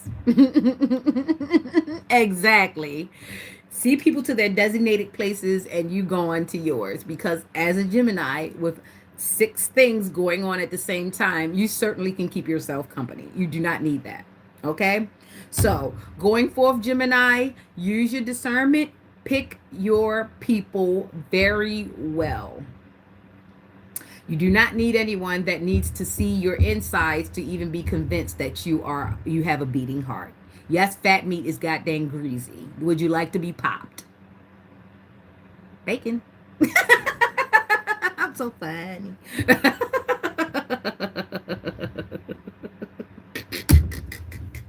All right, Cancer, stop up, because we already talked about you, so we already been in there. You done got some of the emotions out of it, so maybe you're not crying, or maybe you'll be all right now. Maybe you're laughing a little bit because you like to be talked about. It doesn't matter if it's good or bad. You just like to be in the conversation. I knew it, okay? Hi, Aries. Good morning. We've got cards flying all over the place. So, yes, I have definitely awakened somebody's Cancer. Do not let it rot you from the inside out. And stop worrying. If you have a person that's on your brain that does not do anything for you, and you think negatively about them, and the only thing that makes you think of them is just trying to get back at them, let it go. Let it go. Let it go. Oh, that's good. Anyhow. Cancer. Step forward, please. Even though you already been here. All right, the Queen of Cups has come back out. Leave me alone. So maybe this Cancer has decided to switch over. That's good and good. I look forward to seeing you have a great life away from me. Yes. Congratulations. Enjoy life away from me, Cancer. All right, but it seems like you're in a better place in life and everything's doing wonderful. Compassion, comfort, calm, nurturing, healing, emotionally stable, initiative, and caring. Hopefully you can stay on the good side of things. All right, Cancer, I wish you well. Okay, so then we've got the 6 coming out, and that's a yes. Giving, receiving, sharing, wealth, generosity, charity, sharing. So we got equal give and take, and that's that Taurus coming out. So we've got Gemini, Cancer, and Taurus on the board. And the only number here so far is 6. So let's get that one card out, and that's a 5. And we're going to... That's 11. So 11 is a master number. So somebody is definitely trying to master their existence. Sometimes with age, it should come wisdom, not just wisdom teeth. All right. So financial loss, lack mindset, loss, isolation, worry, need, poverty, insecurity. Okay. So this is on the half. This is a 5 of Pentacles. Instability, exaggeration, overexertion, strife, changes, freedom and loss. Okay, so for the Cancer that's in this reading, as you go forward and you try to reposition yourself and and realign your life, it will look like you are losing things, and people will accuse you of instability, even though you've probably already done the instability thing. Now what this looks like is you trying to be stable again. You are now going to be putting in the work to find your stability and find your purpose and your footing in life again. It does not matter your age, it just matters your effort. You really need to get yourself put in line, especially if you're above the age of 30. There isn't a lot you need to be advising anyone on. You need to take your own advice and get your stuff into alignment. Okay, Cancer. So hopefully you can get this together, because this last card was concerning financial loss, lack mindset, loss, isolation, worry, need, poverty, insecurity. And if this is not you, this is the situation you left, and this is what it was going to cause if you did not get out of there, if it wasn't already there in the first place. So I'm going to wish you well, because I don't wish people bad. Okay, have a great one, Cancer. And step up, Leo. Leo, big cat. Big cat. Big cat. Big cat. It makes me think of the Ice Spice song. I don't know why. It makes me think of the SpongeBob song. Big guy. Big guy. Big guy. Big guy. Something, something, pants okay. Something, something, pants okay. Yeah, make sure you put on pants. Don't do that thing that Ice Spice did. I don't understand. The dress was pretty. Everything was pretty except for the occasion. Like, why would you wear that dress to that occasion? Be mindful. There's a place and a time for everything. If you have a beautiful body, trust me, everybody knows you have a beautiful body, whether or not it's naked or not. People know silhouettes. People have also been naked with themselves before, so they know what things look like in relation to certain things. The only reason why people say certain things because they try to get you to get as naked as possible so that they can see you, not them. So just be mindful of certain things, right? Okay, so Leo, what's going on with you? Hopefully everything is okay. I know you try to bear things on the world and you want everything to look good all the time, but if it ain't good, it ain't good, okay? So don't kill yourself trying to keep up with an illusion. Keeping up with the Joneses never kept up with you. Okay, so now we've got the Wheel of Fortune and we've got Libra, we've got Justice at the bottom of the deck. These aren't the cards, but this is what was at the bottom of the deck when I split, and it felt like I should look, right? Wheel of Fortune, good luck, karma, life cycles, destiny, turning point, change, inevitable fates, ups and downs, unpredictable. Yeah, it seems like life is life into the Leo, okay? And the difficult decisions, weighing options, avoidance, deadlock. Okay, so someone has a very big decision to make in life. You are a Leo, so you are going into life path 12, because this is a 10 and a 2. Life path 12, which is 3, which means you need to start creating something. You need to start creating something fast, Leo. I don't know what it is, but you need to start creating something fast. Whatever it is, you're not focused on what you need to be focused on. You off sides. Damn, that's sports talk. Anybody been paying attention to the NFL lately? What's going on? What's going on? Who's gonna win? Who's gonna win? Tell me in the chat. Put in the chat who you think is going to go to Super Bowl. I think that's important right now. For some reason, it feels like it's important. Yeah, Leo, right now you seem to be offside. Someone has you offsides. It looks one way, but it feels another. And you don't know what it is. And it's not hitting on nothing, but you're hitting on it. You know, Leos are really good, but sometimes when we get into our bravado, all somebody got to do is come through and stroke our ego, and we lose focus sometimes. Sometimes you got to put that ego down and pick up that focus. You need to get tunnel visioned, okay? Please give me the best answers going forward for Leo, because I want Leo to do good. Leo is the big cat. Okay, Empress. So we got an Empress here. We got an Empress. We got somebody who's highly intuitive, and they're with me. They're with me now, and they kind of understand. They kind of seeing where I'm going with it. They let me cook. They kind of see where I'm going with it. And they trying to master something, whether they trying to master what I'm saying, or they trying to master themselves, or they trying to master their own deck of cards. It's something they're trying to master. They're trying to master the lingo. They're probably trying to figure out what I'm talking about. It's okay. It's okay. You'll catch up once you get to that certain point, but you won't be let into a realm until you're ready. There's timing for everything. So don't rush. Take your time. Pay attention. Okay, Leo. 10 of cups. Whoop. Everything popping out here. Leo, bam. Would you like it? Why did it come out reverse? Nothing came out reverse lately. I don't have things in reverse. I'll look at that. That's a 10 too. Ooh. 921, that's 30. 10, that's 40. Be back in the house. Be back in the house. That's 40. 9, world fulfillment. 21, 10 upside down, and it's a Virgo. It's Virgo energy. Somebody wants a family. Somebody wants a house. Somebody has a vision of a family. Somebody wants it all. They can picture it all, but what are they doing to get it? It's a Leo. It's a Leo, and the fact that this all adds up to 40 means that from childhood, this is all they wanted. This is all they've ever worked for. How close are you to it? Leo, did somebody ever tell me who they had, who they had as a favorite for the Super Bowl? Somebody put it in the chat, please. I want to know who's the pick for Super Bowl. But Leo, your numbers came up in a 40 to 40. So, Piscean energy, Jupiter, Virgo. It's people.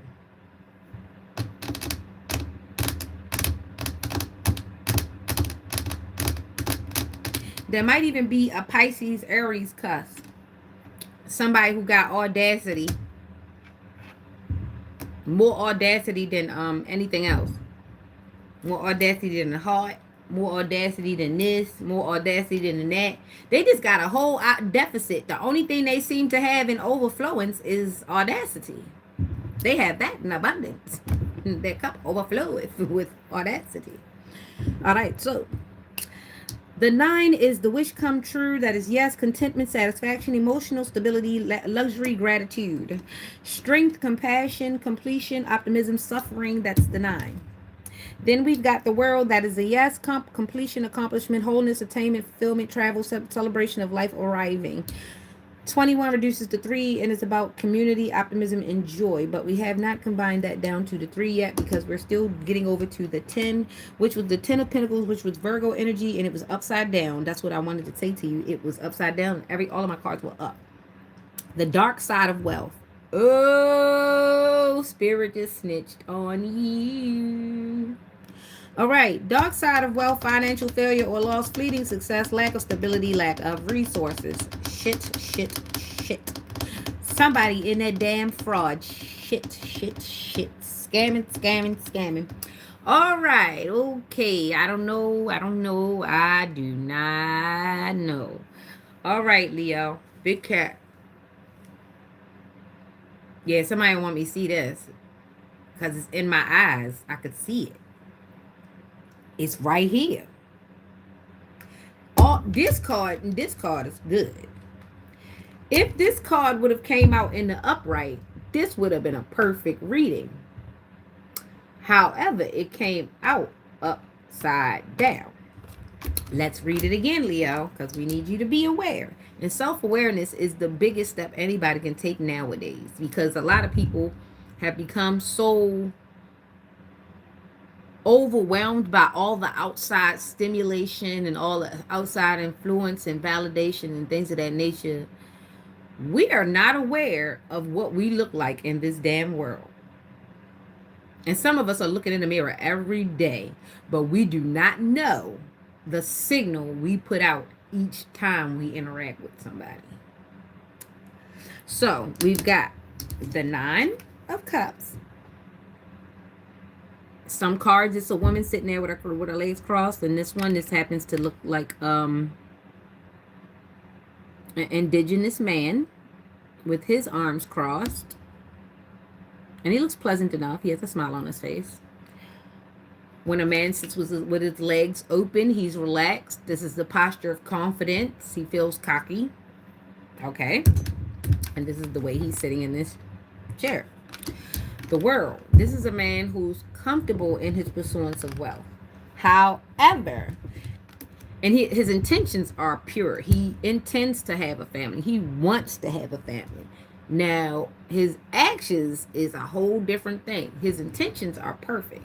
This Leo always, from childhood, always pictured himself being in a great, wonderful home life. He always imagined having the wife, being the husband, having the boy, the girl, the dog, the everything, the picket fence, the businesses, the cars. He wanted it all. The issue with it is it might have started out innocent enough. I could tell by the white Dogs here. White dogs of loyalty. You see the white dog? He's here. Now, I don't know about you, but I know dogs have an unwavering loyalty, right? And for some reason, when a person gets loyal to you, like a dog, it becomes very hard to cipher wrong from right when the whole thing is to be loyal to you and to be good to you. So I don't know if this is a real Libra, or I don't know if it's a Libra chart, or is this a Libra energy, which can be bravado, which could be sun, which could be fire. Okay, pay attention. Now the cards, the character on the cards that I have out here are Pisces. We have Jupiter energy, and we have Virgo. Okay, there you go. This is, by the way, a Leo reading. This is a Leo reading. I'm doing Leo right now. And what I'm saying to you is, whoever is in this energy has always had great intentions from the start. However, it got distorted once loyalty became a problem. Once they became loyal to certain situations, I don't know if it was money, it was a person, a place, or a thing. That's when the dark side of wealth begin to happen. That's when payments were taken. That's when money was exchanged. That's when payments were made. That's when bets were made. That's when bad transactions and bad interactions were made. And this is the result of Leo. Dark side of wealth, financial failure or loss, fleeting success, lack of stability, lack of resources. Now, this does not mean that you're going to go and file for bankruptcy, or that this is what happened to you. No, it means that something in your life or something has become compromised, or you have compromised something to the point where your loyalty blinded you during this decision. I don't know if you are loyal to the money. I don't know if you're loyal to a person. I don't know if you're loyal to your family. I don't know if you're loyal to a gang, an institution, anything, whatever it is. Your loyalty compromised you and put you in this situation. And you don't necessarily have to lose money, but you can lose connects, you can lose contact, you can lose family, you can lose your wife, you can lose your kid, you can lose your health, you can lose a toe, you can lose your car, you can lose your keys, you can lose your money. There's so many things you could lose when you start to compromise due to ill-gotten loyalties. Listen to my words. Don't worry about the messenger. Okay? So Leo, please have self-awareness and do not allow loyalties to things outside of you to compromise your purpose. I'm going to say it like that because everybody doesn't deal in blessings, okay? Some people just deal with other things. They take other forms of payment from the universe that have nothing to do with me. What I'm saying to you is be aware of your compromised loyalty. All right, Leo, let's get out of you because I don't want to be fussing. Anyway, anywho. Virgo, let's go. Let's go, Virgo. Let's go, Virgo. Seems like I get one card for the next sign each time, right? Ooh, shoot. I went in and did that totally wrong. That's so my cards want me to do something. It wants me to look at something because I nearly shuffled it the wrong way. Okay, so we're going into Virgo. And Virgos are good at taking account of things outside of themselves, which is a strong suit and a weak suit at the same time, because when you always have your eyes on other people and you're able to see clearly with other people, a lot of times you're too busy looking at other people that you do not see yourself clearly. And maybe you are a Leo Virgo cusp, because this seems to be almost the same information I'm telling you. And sometimes your distorted loyalty to yourself, sometimes that is not loyalty. It's something going on. It's something inherently wrong going on, and it has not been addressed, or perhaps you have not been diagnosed, and no one knows that maybe you even need a diagnostic because you hide it very well. And unfortunately, there are a lot of people that are running around unchecked and unbalanced because they have been undiagnosed, and they are unwilling to go and get evaluated based on status, based on stigmatism, and based on the appearance of being weak or feeling weak. When my father passed away, that's the day I found out that my father completely had no vision in one of his eyes.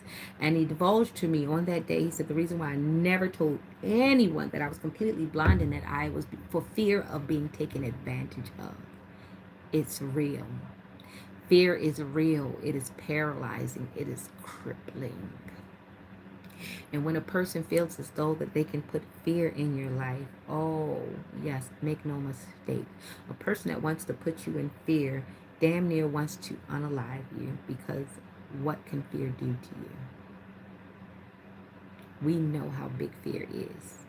We have a whole cinema genre built on it. Fear. Fear. Fear is what built things. Fear is what broke things down. Fear is what put things together. Fear. Fear is so powerful. We have to take back control. Because I ain't afraid of no ghost. Ghostbusters! All right. Did it again. This is what I'm saying. It's a Virgo. It's a Virgo. It's a Virgo. Right now in my energy. You want to pick me apart? Wow. Pick yourself. You know, some people don't take inventory of themselves. They know how your inner workings go and everything, but they are very ignorant to themselves. That same ignorance could make a person that has kids, never raised them, and say to someone, I don't like kids. I don't care for kids. And you're trying to figure out, why did they have kids? Oh, they didn't have kids for the reason that you thought they had kids. They had kids for the attention that they would get. They had kids for the money that they might receive. They had kids because that girl over there had kids and I wanted to make her look jealous. And that girl over there, when she had kids, she got boobs and a butt. So I'm going to make a kid for that situation. I really didn't have the kid to have a kid. I had a kid so I could fill out. I had a kid so I can get some money. I had a kid so I could have leverage. I had a kid because I needed company. I had a kid because nobody would pay attention to me. I had a kid because she couldn't have one. I had a kid. I had a kid. I had a kid. I have a kid. Well, now you got the damn kid. Where is the father? Trust me, I've been there. I picked from column A and I picked from column B. Situation wasn't giving, left a lot to desire. So I'm trying to figure out what the hell you're doing. All right. So let's go, Virgo. Release the need for control you shouldn't have. Especially if you're not controlling yourself. If you can't control yourself and your thoughts. If you have intrusive thoughts, why would you want to control another person by proxy? Like, are you sick? You give me the impression of a person that would take a Barbie doll, beautiful Barbie doll, and cut her hair off. It's giving Cynthia.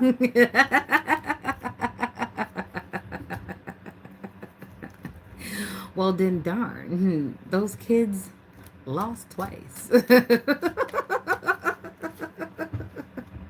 You might win some, but you really lost one.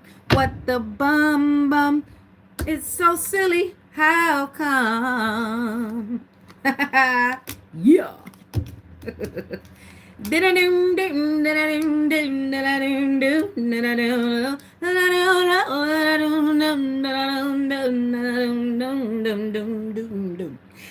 actually did another part.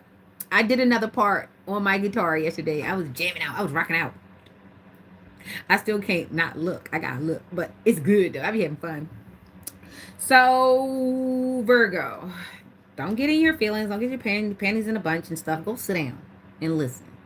So we got the Seven of Swords. We got Aquarian energy. You know that Aquarius is kind of weird. Okay, so betrayal, deception, getting away with something, acting strategically, trickery. Up, your skirt is slipping. Somebody saw you sneaking away.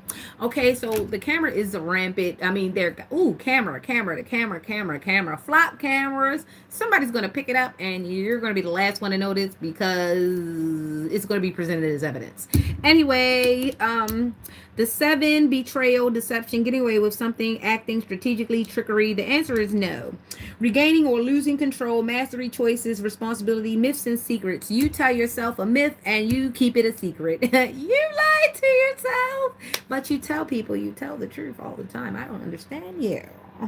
It's such a disservice to the company. And like I said, it was Aquarian energy here, right? I'm salivating. Somebody's here, baby. All right, then we've got a cap and a Sagittarius, and a cap. Oh my gosh, fire and earth, scorch the earth. Okay, Queen of Pentacles seems like California wildfires. Queen of Pentacles, nurturing, practical, providing, financially a working parent. Okay. So we have a working parent in Virgo energy. Definitely. But they steal and they're strategic. So you thought that you were going to leave your child an inheritance of stolen money? That's not going to work. I hope they didn't inherit your clandestine genes or your trickery or your robbery. Are you a thief? Are we going to have generational thieves? What's going to go on? You're going to pass this down? This is what you want to pass down? Okay. So we've got the 7 and the 5, which makes us a 12, which makes us a 3. So you're being a very creative thief. Oh gosh, I told you they were getting really creative with this cybercrime. So Virgos, and then we got the Hermit mode, which is definitely more Virgo, but it came out in Scorpio. So it's 5 cups, Scorpio. Oh boy, I need to read. Let's read straight through. Betrayal, deception, getting away with something, acting strategically, trickery, regaining or losing control, mastery, choices, responsibility, myth and secrets. Then we've got the Queen of Pentacles, nurturing, practical, providing, financially a working parent. But hold up. And she's looking, so it appears as though the Virgo is targeting somebody, because I wanted the Virgo to be in this energy, but it seems like the Virgo is not in this energy. The Virgo is focusing on this energy, which is the Queen of Pentacles. So there's a Virgo that's focused on a Queen of Pentacles, the nurturing, practical, providing, financially or working parent. There is a situation where somebody is focused on the Sagittarius Capricorn. The opposite signs to Sagittarius Capricorn is Taurus and Gemini. Take what resonates. It's like a glass slipper. It's Cinderella, baby. Cinderella. If your feet is big and it's sweaty, they don't go in no glass slipper. I'm just trying to tell you. So then we've got this 5 at the end. That is regret, failure, disappointment, pessimism, loss, and grief. Instability, exaggeration, over exertion, strife, changes, freedom, loss. No. Okay. So the answer to you is no, Virgo. You can't have whatever this Queen of Pentacles has. You already probably been stealing, already done stole, already done did a lot of, let's just say it, fuckery. You did it, okay? You did it, Virgo. Whatever it is, your ass did it. You see?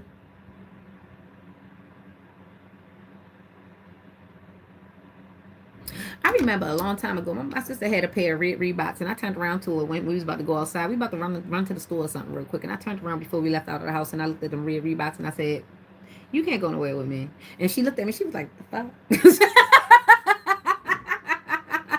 And this was my explanation when I told her that, because at the time when I did claim her as a sister, I told her, I was like, I don't have low self-esteem, so I would never let you come outside with me looking crazy. So if I looked at you and I deemed you to be looking crazy, I'm going to ask you to correct it before we go outside.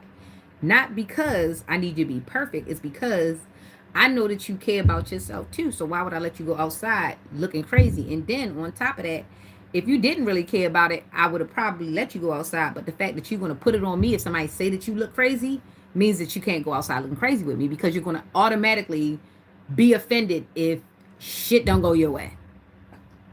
It just reminded me when I seen his little red boots at that time when he was about to go out and she had them red Reeboks on. I was like, don't come outside with me like that. And she took it the wrong way. But I meant it And it was said in good faith. Might have been taken a wrong way, but I said it in good faith. But a person that cares about you is not going to let you go outside looking crazy. They're not. They're going to tell you if you have a boogie on your face. They're going to lovingly remind you. They're going to take care of you. And for some reason, a person, you'll look out for a person. The good person will look out for a person and say, hey, baby, don't do this. Da, da, da, da, da. And she ain't had to say that. But another person will say, go on outside with them booty shorts on, with them fishnets on, girl. And you over the age of 30. And you over, no, matter of fact, you over the age of 50. And they pumping you up to put all that bull crap on. This person you embrace, not only did they allow you to come outside, but they didn't tell you that you look like a clown. But you like them because they encourage you to look crazy. You can go out with them. But the person who love you, who say, I don't want you out here looking like that, you don't like them. It happens so often. Either way, the Virgo, Aquarius energy or whatever, because right now I got a lot of, I got like 1, 2, 3, 4. 1, 2, 3, 4, 5, 6, 7. It's seven zodiacs out here. It's Aquarius, it's Sagittarius, it's Capricorn, it's Gemini, it's Taurus, and it's Scorpio. So Scorpio was the end of the sentence. Regret, failure, disappointment, pessimism, loss, and grief. Instability, exaggeration, over exertion. Exaggeration, over exertion. I wasn't reading that right. I had to slow down. Excuse me, karma. Thank you. Instability, exaggeration, over exertion, strife, changes, freedom, loss. So keep your eyes on your own paper. There's a Virgo that's very disappointed, whether it's male or female. They did a lot of study. You studied wrong. You studied long. There's a whole bunch of people involved in this, acting strategically and trickery and trying to get away with something. It's over. You're not getting it. It's done. Regret, failure, disappointment, pessimism, loss, grief. Whatever you set up here, for this person here. So this is a Virgo reading. Aquarian showed up. If Sagittarius is here, then Gemini is here. If Capricorn is here, then Taurus is here. This is where you would focus on doing all that trickery and all that bull crap to the strategic stuff too, right? And this was the result. You gonna lick your wounds, cry in the car, or whatever. This is Scorpio energy. So this could be all the water signs. Pisces, Cancer, Scorpio. But we already talked about Cancer and how a Cancer sometimes needs to see your whole entire insides before they start thinking that maybe you got a heart. So water signs, I don't know where this resonates for you for Pisces, because Pisces actually is one of the highest on the spirituality chart. And coincidentally, it's also the body part that the Pisces is attached to is foot, is the soul. A lot of people do not understand as above, so below, and vice versa. So a lot of times people do not know that there are points in your feet that are directly in connection to your brain.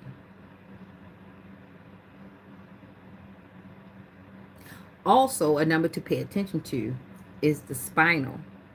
The spinal numbers, pay attention to it. It matters. That's enough education on that, Virgo. But yeah, it's the cycle is over for a Virgo or a Virgo group, a Hierophant group. I'm forced to say Hierophant group because there's a Taurus involved in it. Like I said, there's Aquarius, Virgo, Sagittarius, Gemini, Taurus, Capricorn, and Scorpio. But I'm going to go ahead and be as forward as to say several water signs are included in this group, if not repeat. It seems like someone gathered a strategic amount of people with certain zodiac signs. Pay attention, people. Some people pay attention more than you, and they're paying attention to other things, which means that they're distracted from things that they should be paying attention to. This is why when you see people sometimes get karma, it looks, they people tell you someone is doing something to me, but it's actually karma because a person had bad intentions. There you go. There's your answer. All right, now let's go. Libra is justice. Libra, let's go.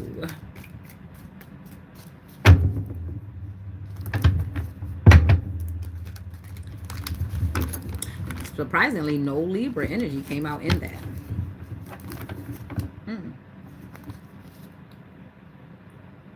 Well, damn. I'm going to reshuffle. I saw what I saw, but I'm going to reshuffle and just keep it going. All right, so Libra, let's go. Let's go. That is the justice. It's supposed to be the scales. Lady Justice, Lady Justice, Lady Justice.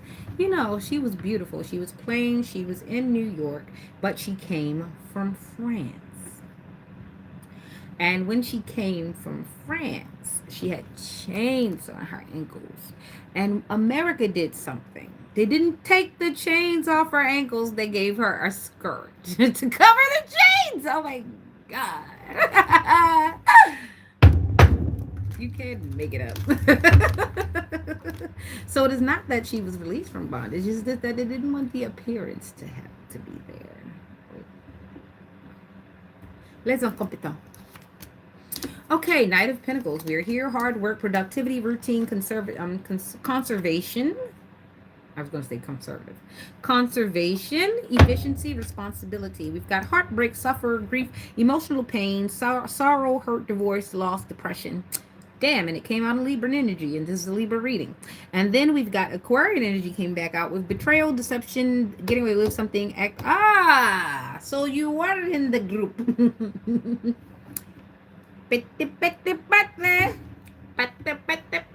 were in the group.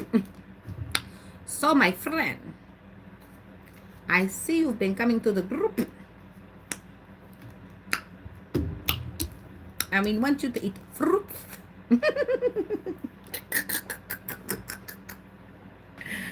Inside jokes. Aries, Taurus energy. But damn it, they caught you. You were in that damn group that just left in Virgo. You were really sneaky. You were trying to cloak your energy. But I think the reason why you were trying to cloak your energy is because you're the only one that's freaking heartbroken. Everybody else just ass just hurts. Nobody had a heart in it but you. It was only you that thought you were going to play with the affairs of the heart. Everybody else was just trying to play with everything else. Everybody else was playing with body parts, money, situations, jobs. They were playing with everything else, but you were the only one that had your heart in it. Damn. And it comes out at a 3 and a 7. So that is the end of the cycle for you. That is done. It was done for them, and now it's done for you. Okay. So we've got this dark horse. So you are a dark worker. You came in with your offer and your dark money, your dark pentacles, knowing that you were going to do all the hard work and you were going to produce a routine so that you can conserve and be efficient and your responsibility to the bullshit. This is what you did. This is what you actively did on this damn horse that you rode in on. Send him back on a horse that you rode in on. Look that nigga on that neck. Django. I mentioned you yesterday. I didn't know it was you, but it's you now. I know. Elimination. I like Kenny from Despicable Me. Illumination. So we've got the 3 of Hearts: heartbreak, suffering, grief, emotional pain, sorrow, hurt, divorce, loss, depression. I just like to say it because I know somebody's listening to what I said. And it says triplicity. Oh, damn. You wasn't even like dual. You were triplet. Like you were not to be trusted. Expression, expansion of the idea, grow, first stages of completion. Yes, it is complete for you. It came out in upright Libran energy. There you go. And yeah. Oh, yeah. If you're feeling like a little low, You're in the right place. The GPS has started dinging. All right, now we've got this betrayal thing. We already went through this a couple times in the last thing, but in case you haven't noticed, here it is. It's Aquarian energy. So it means definitely the air sign. You are an air trine because Libra came out here. Aquarius, so you definitely have a Libra, Aquarius, Gemini in your chart. You are an air trine, a male air trine too, because this named you on this name. Yeah, he look like he came to play, honey, but not with me, baby. So this was Aries, Taurus energy. So you was big, bad, and bold, and you were going to push this. You were going to do this with force, and it is over. This is why the numbers came out. So here you go, your dirty night, your dirty night. Here you go, dirty night. We get dirty at night. You do your dirt at night. Most of your dirt is done at night. And then we've got the 3 of Swords, and we're going to add it to the 7 of Swords, which brings you to a 10, which is the completion of the cycle. Oh, you dirty dog. You go join your crew. But the problem is they're going to make fun of you because you gave a damn. I'm putting you on. I'm putting you down. I'm putting you on. I'm putting you down. I'm putting you down. I'm putting you on. I'm putting you down. I'm putting you on. So silly. I need to know what time it is because I need to get Alex ready for the bus. It's territories. He slept good. I mean, I think I would slept good if I like did paperwork in the office that stopped up the toilet. Like that was worth a nap. But considering I've been feeding him some very, very good fibrous food. He had kale. He had turkey wings, kale, spinach, broccoli, okra, lentil peas, black peas. Like I was feeding this boy some food, so it was time. All right, so come on. Scorpio, let's go. Scorpio, I love you. Scorpio, you're so passionate.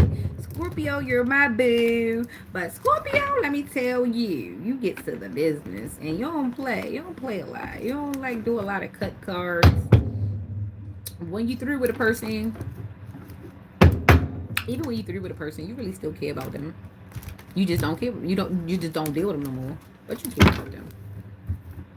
I think when a Scorpio care about a person, they care about them forever. They just don't rock with them no more. But they care about them forever. Let me know if I'm wrong. Nobody put anything in about the Super Bowl, and this is what I really want to know. I really do want to know the answer to the Super Bowl. Now, we have the 2 of Swords came out for Scorpio, and bam, she already went to a 12, and then as soon as she went to a 12, she went to a 15, which is 3 to 5, which means it's a 3. So we're still in our creativity. We're still trying to make shit up, or we're trying to get it together. So we've got the 2, which is the 2 of Swords, which is difficult decisions, weighing options, avoidance, deadlock. Excuse me, Libra energy. I told you they're very undecisive, Libra.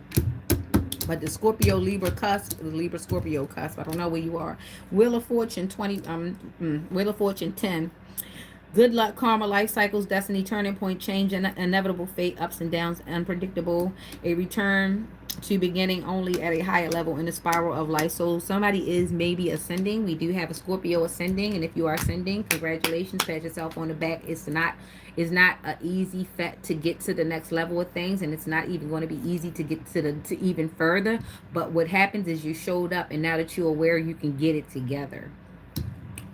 All of it is for the elevation and the highest promotion of ourselves. Okay, so then we've got this 10, then we've got this 2, then we've got this 10, which makes it 12, and now we've got the 3 coming up, which is teamwork, collaboration, learning, implementation, building something. So you, along with another side that this card came out for, the 3 of Pentacles, you are now going to meet new people. There are new people coming into your life that you can probably trust, or people that are coming to teach you more lessons. Use your discernment, know who you should hold on to, and know who you should let go. Everybody should have the possibility of being let go, but please be aware and know of the good people, because some good people should be retained. A lot of times good people are not retained enough. It is very often that the bad people are retained. A lot of people got started putting that keep my enemies close as shit They took it to the hilt. And now all you got around you is enemies. And you kept all of the good people away from you because you kept meeting enemies. So you kept keeping them closer. You kept them so close and you kept keeping all your enemies. Where are your friends? Where are they? Okay, Scorpio, where are they? Okay, so you'll be meeting new people. Please use discernment. Keep the good ones, let the bad ones go. Be aware. We don't know they're bad until they do. If you make a mistake, it's okay. You're human. But if you are in a certain age range, you should be able to notice certain things. You should be aware of red flags. And if not, guess what? Keep on your spiritual journey until you're able to identify them. I promise you, they're going to keep you safe. They're going to keep you in your bag. It's going to keep your skin glowing. It's going to keep you from having frown lines. It's going to keep you from a lot of sucker shit. I ain't saying it's going to stop it. It's going to keep you out of it, though. And that is good. All right, so Sagittarius, let's step up Sagittarius. Because I started in... Where did I start at? I started in Pisces. I'm going to end in Aries. No, I started in Taurus. I'm going to end in Aries. There it is. There it is. Somebody's determined to get this cup. So we've got Sagittarius here. Sagittarius, here you go. Wish fulfillment is here. And then we've got Piscean energy as well. So let's do this. Let's do this. I was about to do the same crazy shit again. Conflicts. 5? What? 5 of Swords? Aquarian energy? Fight for the things that you want. Sometimes you gotta let people know that, you can catch a fade behind this. I really like this. Like, it is not going to be a case in where you get the chance to always come up and throw a little pressure my way and I just walk away from it. The things that I've let you push me away from, I did not want them. But if there should ever be a thing that I find valuable, I will knock you the hell out. Some people thought you would never fight for anything. They just didn't realize that none of that shit was worth fighting for. But if they ever come across you with something that you really do value, just know they walking over, but they limping back.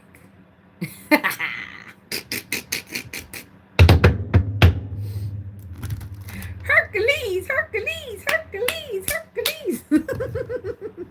I have too much fun in the morning. I have so much fun without you guys, but you guys are here. It's unfair. Anywho, Sagittarius, my opposite sign.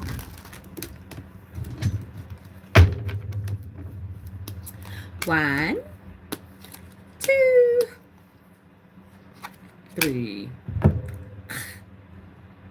The world will never know. All right, so the Wheel of Fortune popped right on out here. Okay, Sagittarius, and then the 2, and then the 8. So somebody's got some work to do. So we got 10, 10, which is a 20, which breaks down to the 2. So there's balance. So at the end of this cycle for Sagittarius, maybe it's Gemini, maybe it's Sagittarius, we're going to even it out. It might just look like getting rid of all your burdens, getting rid of all your foes, getting rid of all your no's, getting rid of things that no longer work and serve you. So the Wheel of Fortune, good luck, karma, life cycles, destiny, turning point, change, inevitable fate, ups and downs, unpredictable. This is the 10. This is your first card. This is the second card. The second card is the 2 of Swords, Libran energy. So difficult decisions, weighing options, avoidance, deadlocks, a little bit of stuckness, a little bit of stuck, locked in somewhere, duality, togetherness, a settling of energy, union, love, and balance. So if you have a bit of faith, which you see, you're going to have a faith. She's in white, she's blindfolded, but she has this sword.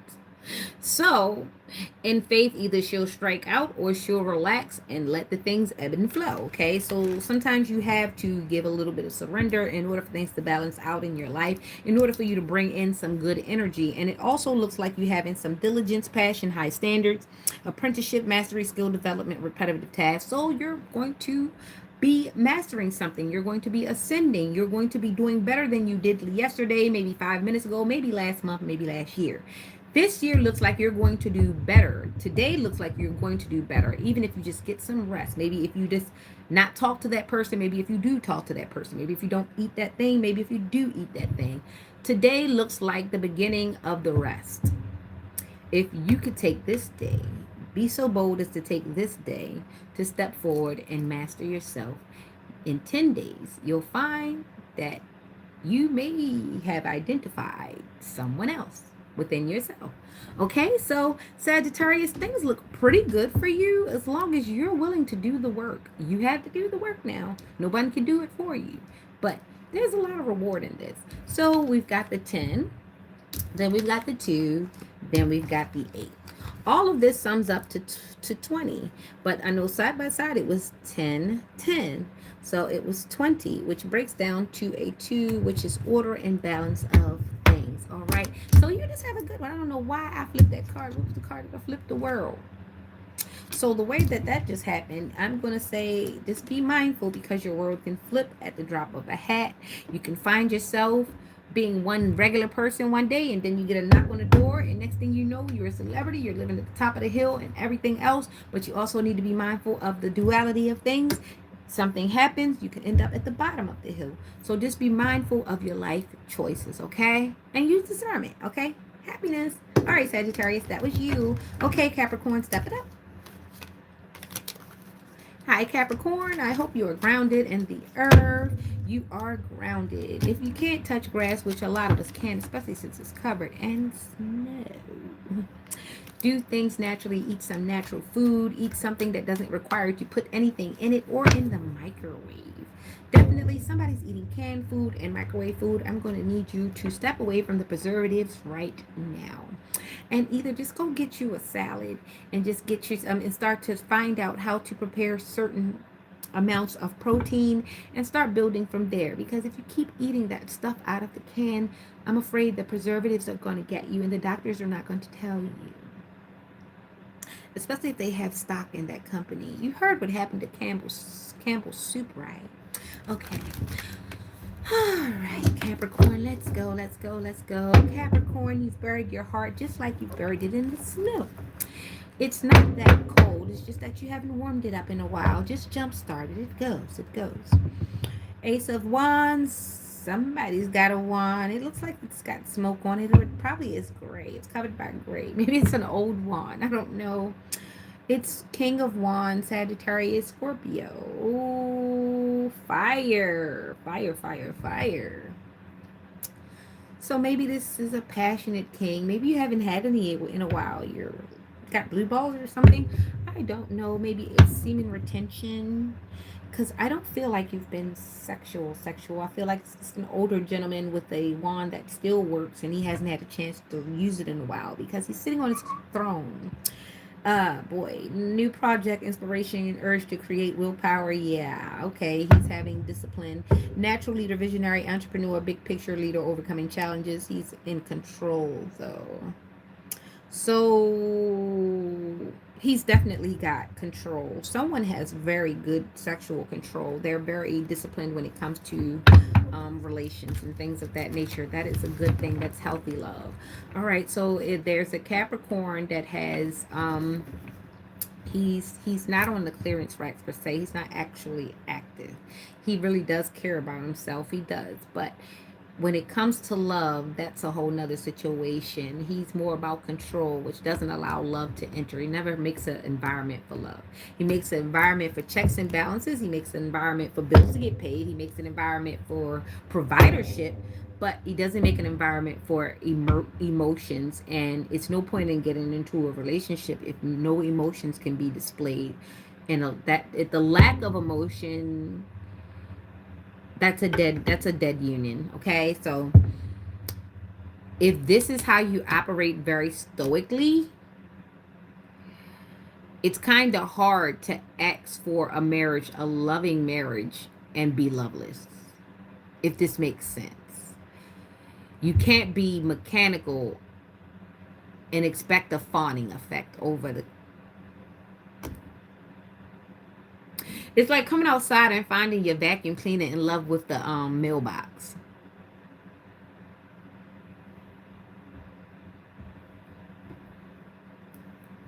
They both serve, they both have a purpose,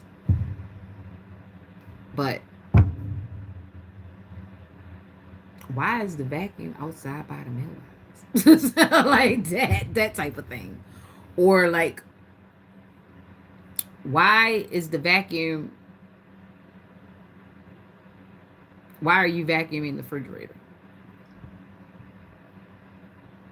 A loving person would put some soap on a rag and wipe out the fridge. So yeah, certain things like that. So it's like, yeah. So maybe you do need an emotional partner to maybe try to urge you to come outside of that mechanical part of yourself, because if you stay in that mechanical part of yourself, it's not going to be very rewarding for you.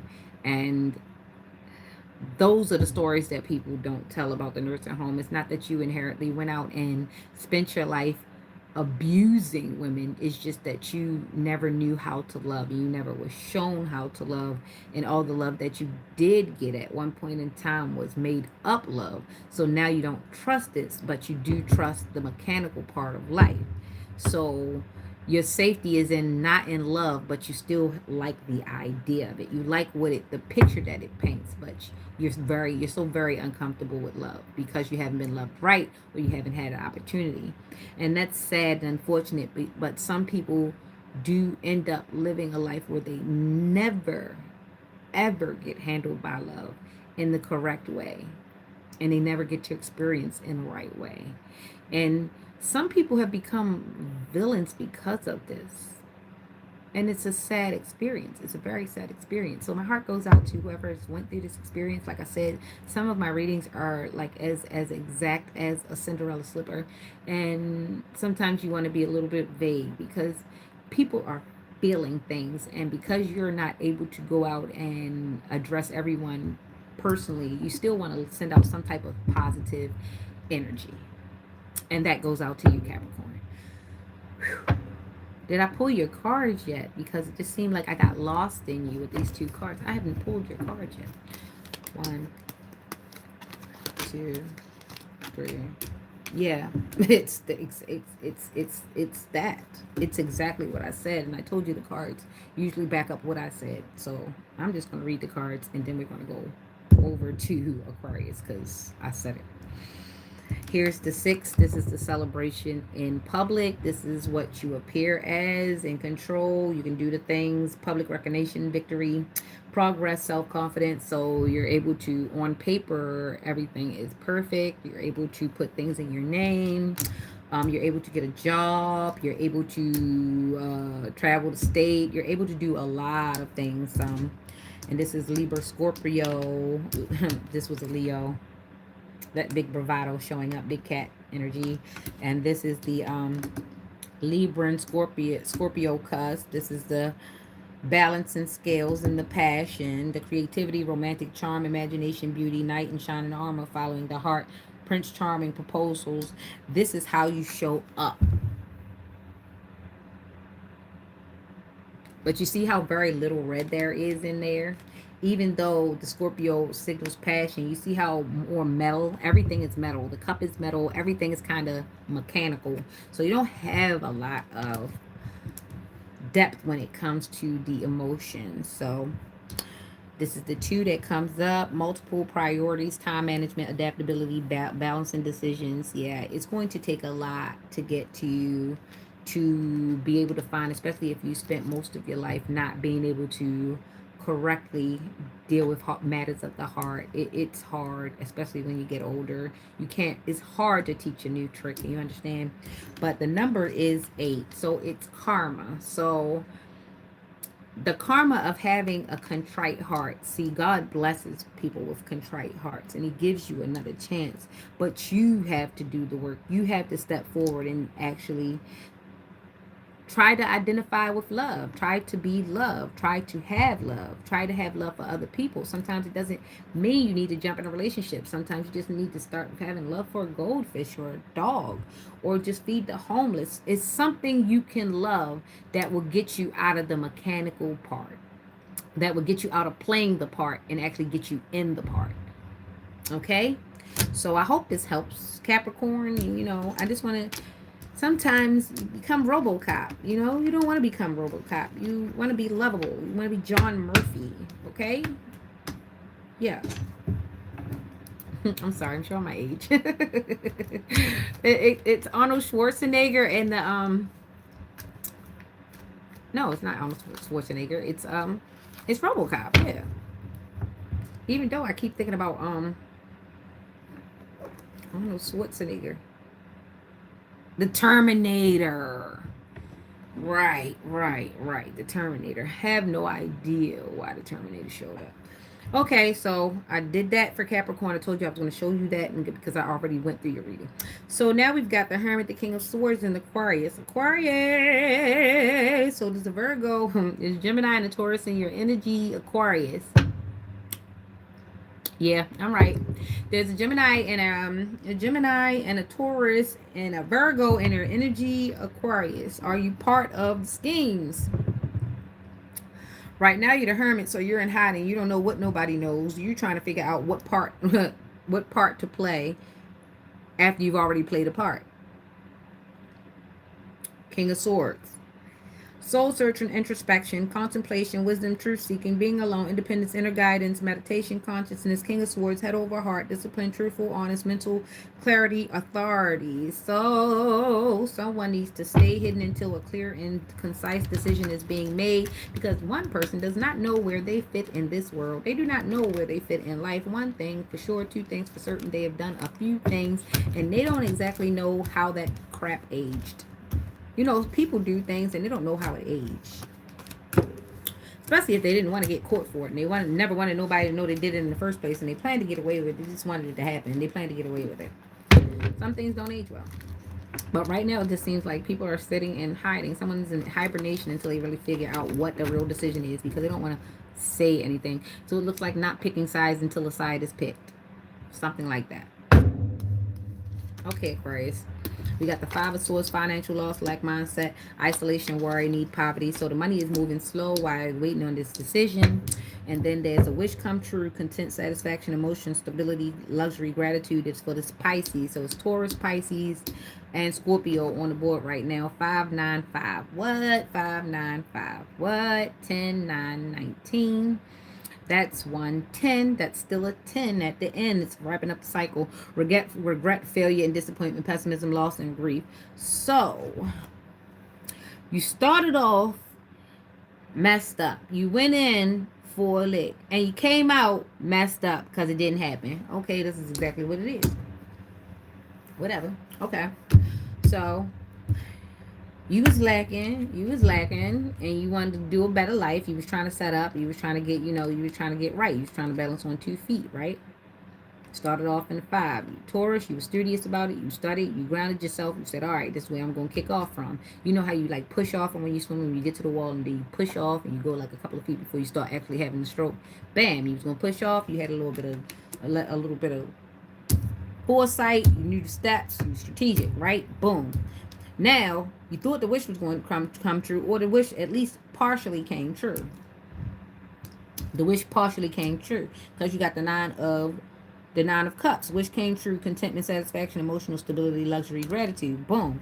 You got to do a little party, you got to do a little turning up, strength, compassion, completion, optimism, suffering. Why did the suffering come in?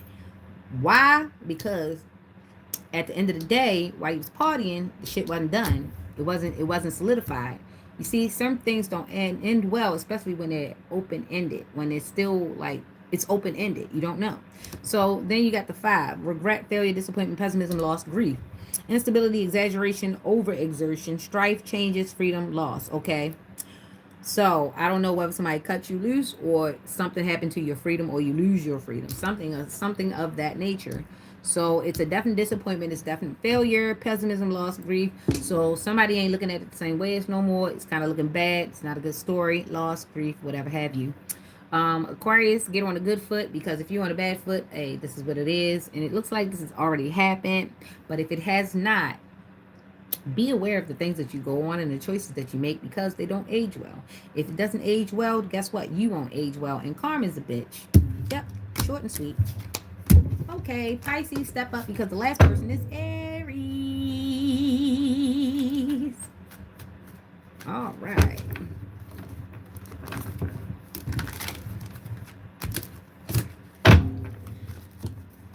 boy. And that was Aquarius. I'm like, what? What? I usually like them sometimes, but it was nothing in that energy that I like. Nothing just now. And I usually like Aquariuses. That last reading is like, mm-mm. Okay, so here you go, Pisces. Let's get it. Let's get it. Let's get it. Page of Swords. Okay. New ideas. Okay. Meditation. Okay. The Sun. Positivity. Okay. Pisces, Pisces, North Nodes. Get on over here. Get on over here. Page of Swords. And we've got the Four of Cups. And then we've got the Sun. Bam. We is already in it to win it. The Page of Swords. New ideas. Curiosity. Thirst for knowledge. New ways of communicating. Restless mental energy. Okay. Then we've got the Four of Cups. That is meditation, contemplation, apathy, reevaluation, disconnected. So someone is in the skies. They're very dreamy. They cannot be contacted. They're in the fishbowl and they're swimming through the water and they're trying to figure out what life is without your interruption. Please don't stick your finger in the bowl. I am trying to do my oxygen. That's the fish. I'm talking about the fish. So then we've got the Sun. Positivity, pleasure, happiness, vitality, fun, joy, warmth, celebration, success, rebirth, all is well. So for the Pisces that is in this energy, the Page of Swords is here. They have fresh ideas and they've got thirst for knowledge. So they're going to start over fresh. They're turning over a new leaf and everything is energetic. Everything's looking pretty good. Fresh perspective. Doesn't matter your age. If you've got some gusto in you, get up. You've got moxie, get up. Let's do it. Dust off those spider webs, all those things, and get out of here. Be active. Get your circulation going. Then we've got the meditation, form, completeness, foundations, progress, power, stability. So somebody's getting their self definitely in the good. They're handling their affairs and they're getting things in order. This is also this is Cancer energy as well. All right, so we're in Pisces, so we've got a lot of water, a lot of intuition, a lot of hopes, a lot of dreams, a lot of positivity. I see nothing wrong with this reading for the North Node Pisces or water sign that this is. You are doing very well to stick to yourself and master some things. Study, turn over a new leaf, and things will be best for you. And this is for the utmost righteous Pisces ever. I feel you, Pisces gangs. I don't really care for a lot of the Pisces that I've met, but for some of the Pisces that are high vibrational, I know you are out there. One day I will come across you, and the experience will be resetting. Thank you, and have a great day.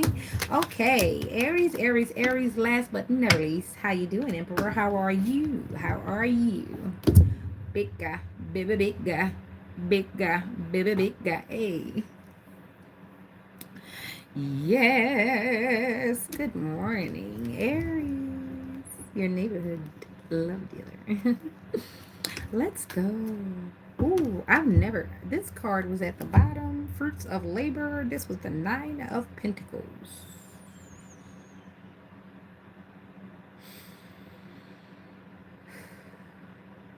It was giving. I had to address it.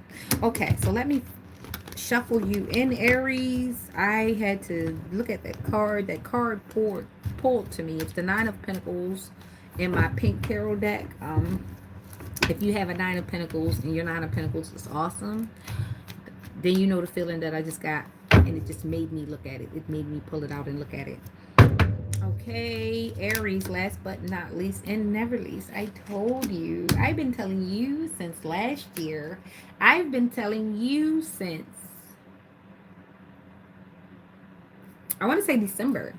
I've been telling you, Aries, that your love was coming in your season, and we're almost here, okay? And it's cute. I like it. Your energy just is cute. It's bubbly. It's nice.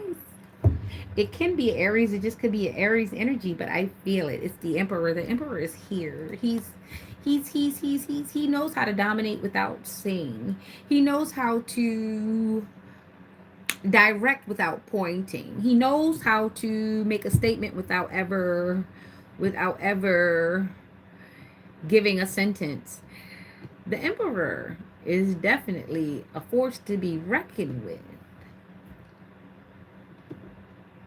His words will hit you way before any of his actions ever will. And you have to be of a social standing before he even thinks that striking you would be something. Quite interesting.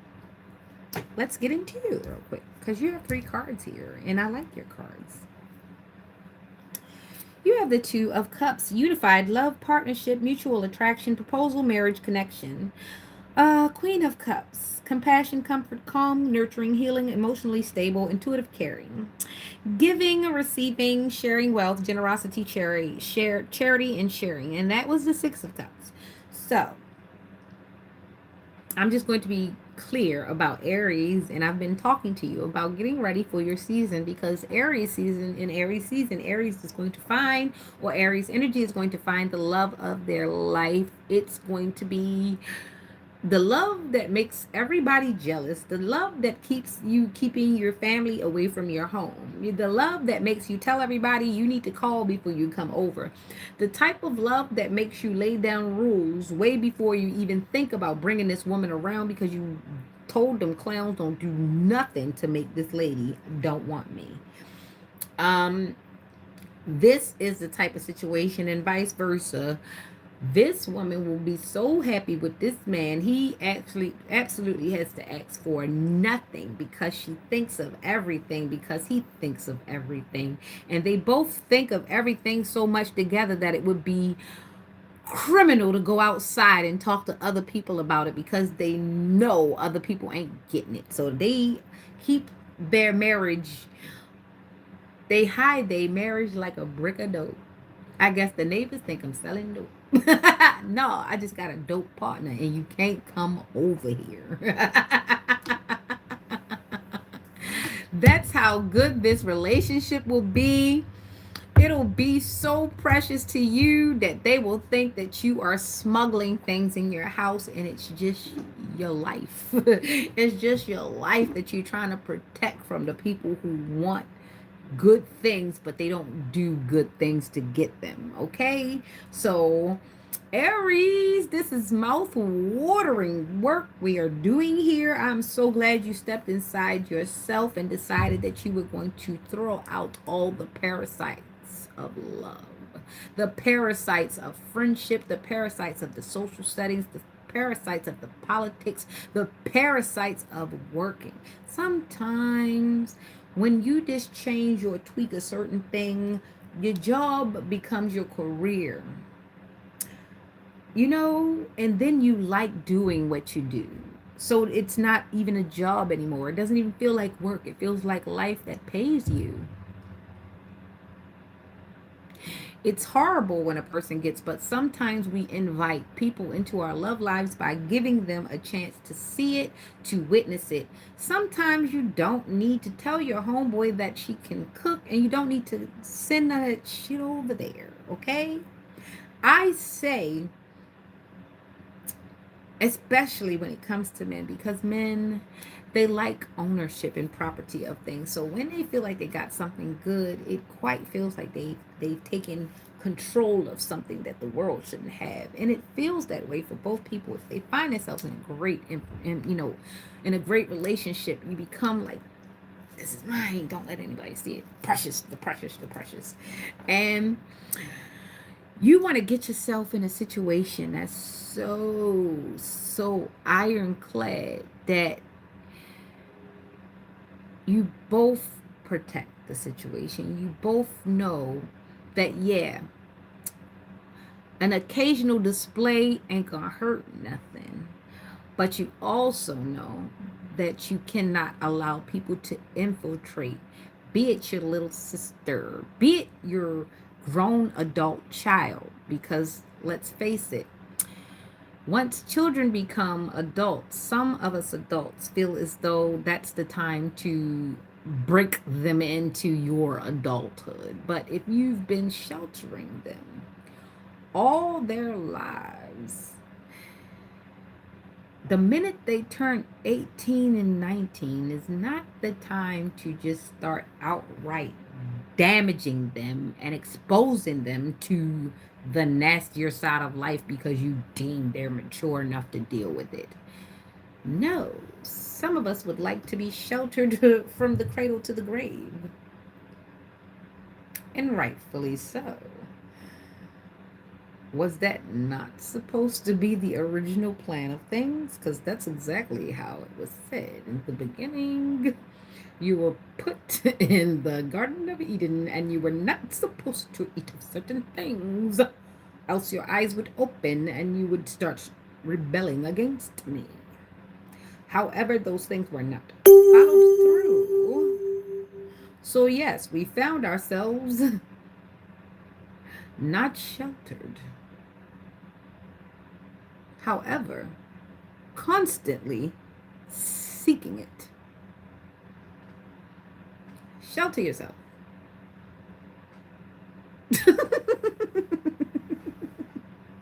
But this is Aries reading, and I'm doing Aries things right now.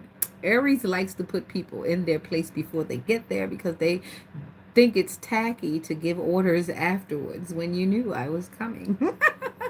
I like this emperor energy. I like that shit. You like to give clear directives. Very understanding, very compassionate. It's okay, but I'm not coddling you. It's giving that. It's okay, but I'm not going to coddle you. It's okay. I like it. Yes, I like it. 5, 6, 11 on the mastered. Okay. Unified love partnerships, mutual attraction, proposal, marriage, connection. Okay. And that is Cancer energy. And then we've got a Gemini Cancer cusp card at the middle. And this lady is adorned in a headdress. She has her robes, they're white. She's pure, which means she's definitely clean of impurities. However, she has this thing here, and it looks like she's really good at alchemy. She can turn some things into things. She has stones, sand, water. She has the elements there. She even has cherubim watching over her. This woman is protected, and you need to respect it. That is a Gemini Cancer cusp and compassion, calm, comfort, calm, nurturing, healing, emotionally stable, intuitive, and caring. This lady knows she sees. She does not say why, because the emperor spreads wealth and her cut is always there. Taurian energy. I love it for us. Giving, receiving, sharing wealth, generosity, charity, sharing. Movement, balance, solutions, harmony, healing, and empathy. See, dear, see, dear, see, dear. The man that rules with an iron fist, he rules in a brutish way. And he only wins the heart of brutish men. Right? Brutish men and silly maidens, correct? Okay.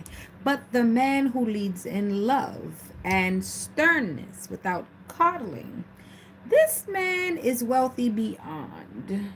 Because even a brutish man knows that he has to find his wherewithal and before he produces himself to this man, this emperor. This emperor that leads with love, that leads also with sternness, also is nurturing. So also these brute men know that this man also is going to make sure that they get care, treatment, and that their women are happy enough to receive them later on when it's time. Nothing will be forced on the people because a vexed people are a pressured people. And sure, you should sow a seed of many enemies if you should pressure people. So if you rule in love and you rule in understanding and nurturing, sure, you may still gain an enemy, but the enemy isn't due to the same circumstances. This enemy will only be coming for your love. You understand? Because they feel like you are weak. So they're not going to. You understand? Okay. So it was lovely giving this reading this morning. This is great to end in wonderful and uprightness in the energy. And that was good. That was really, really good. Remember, don't come for me because somebody's spinning you. Mwah.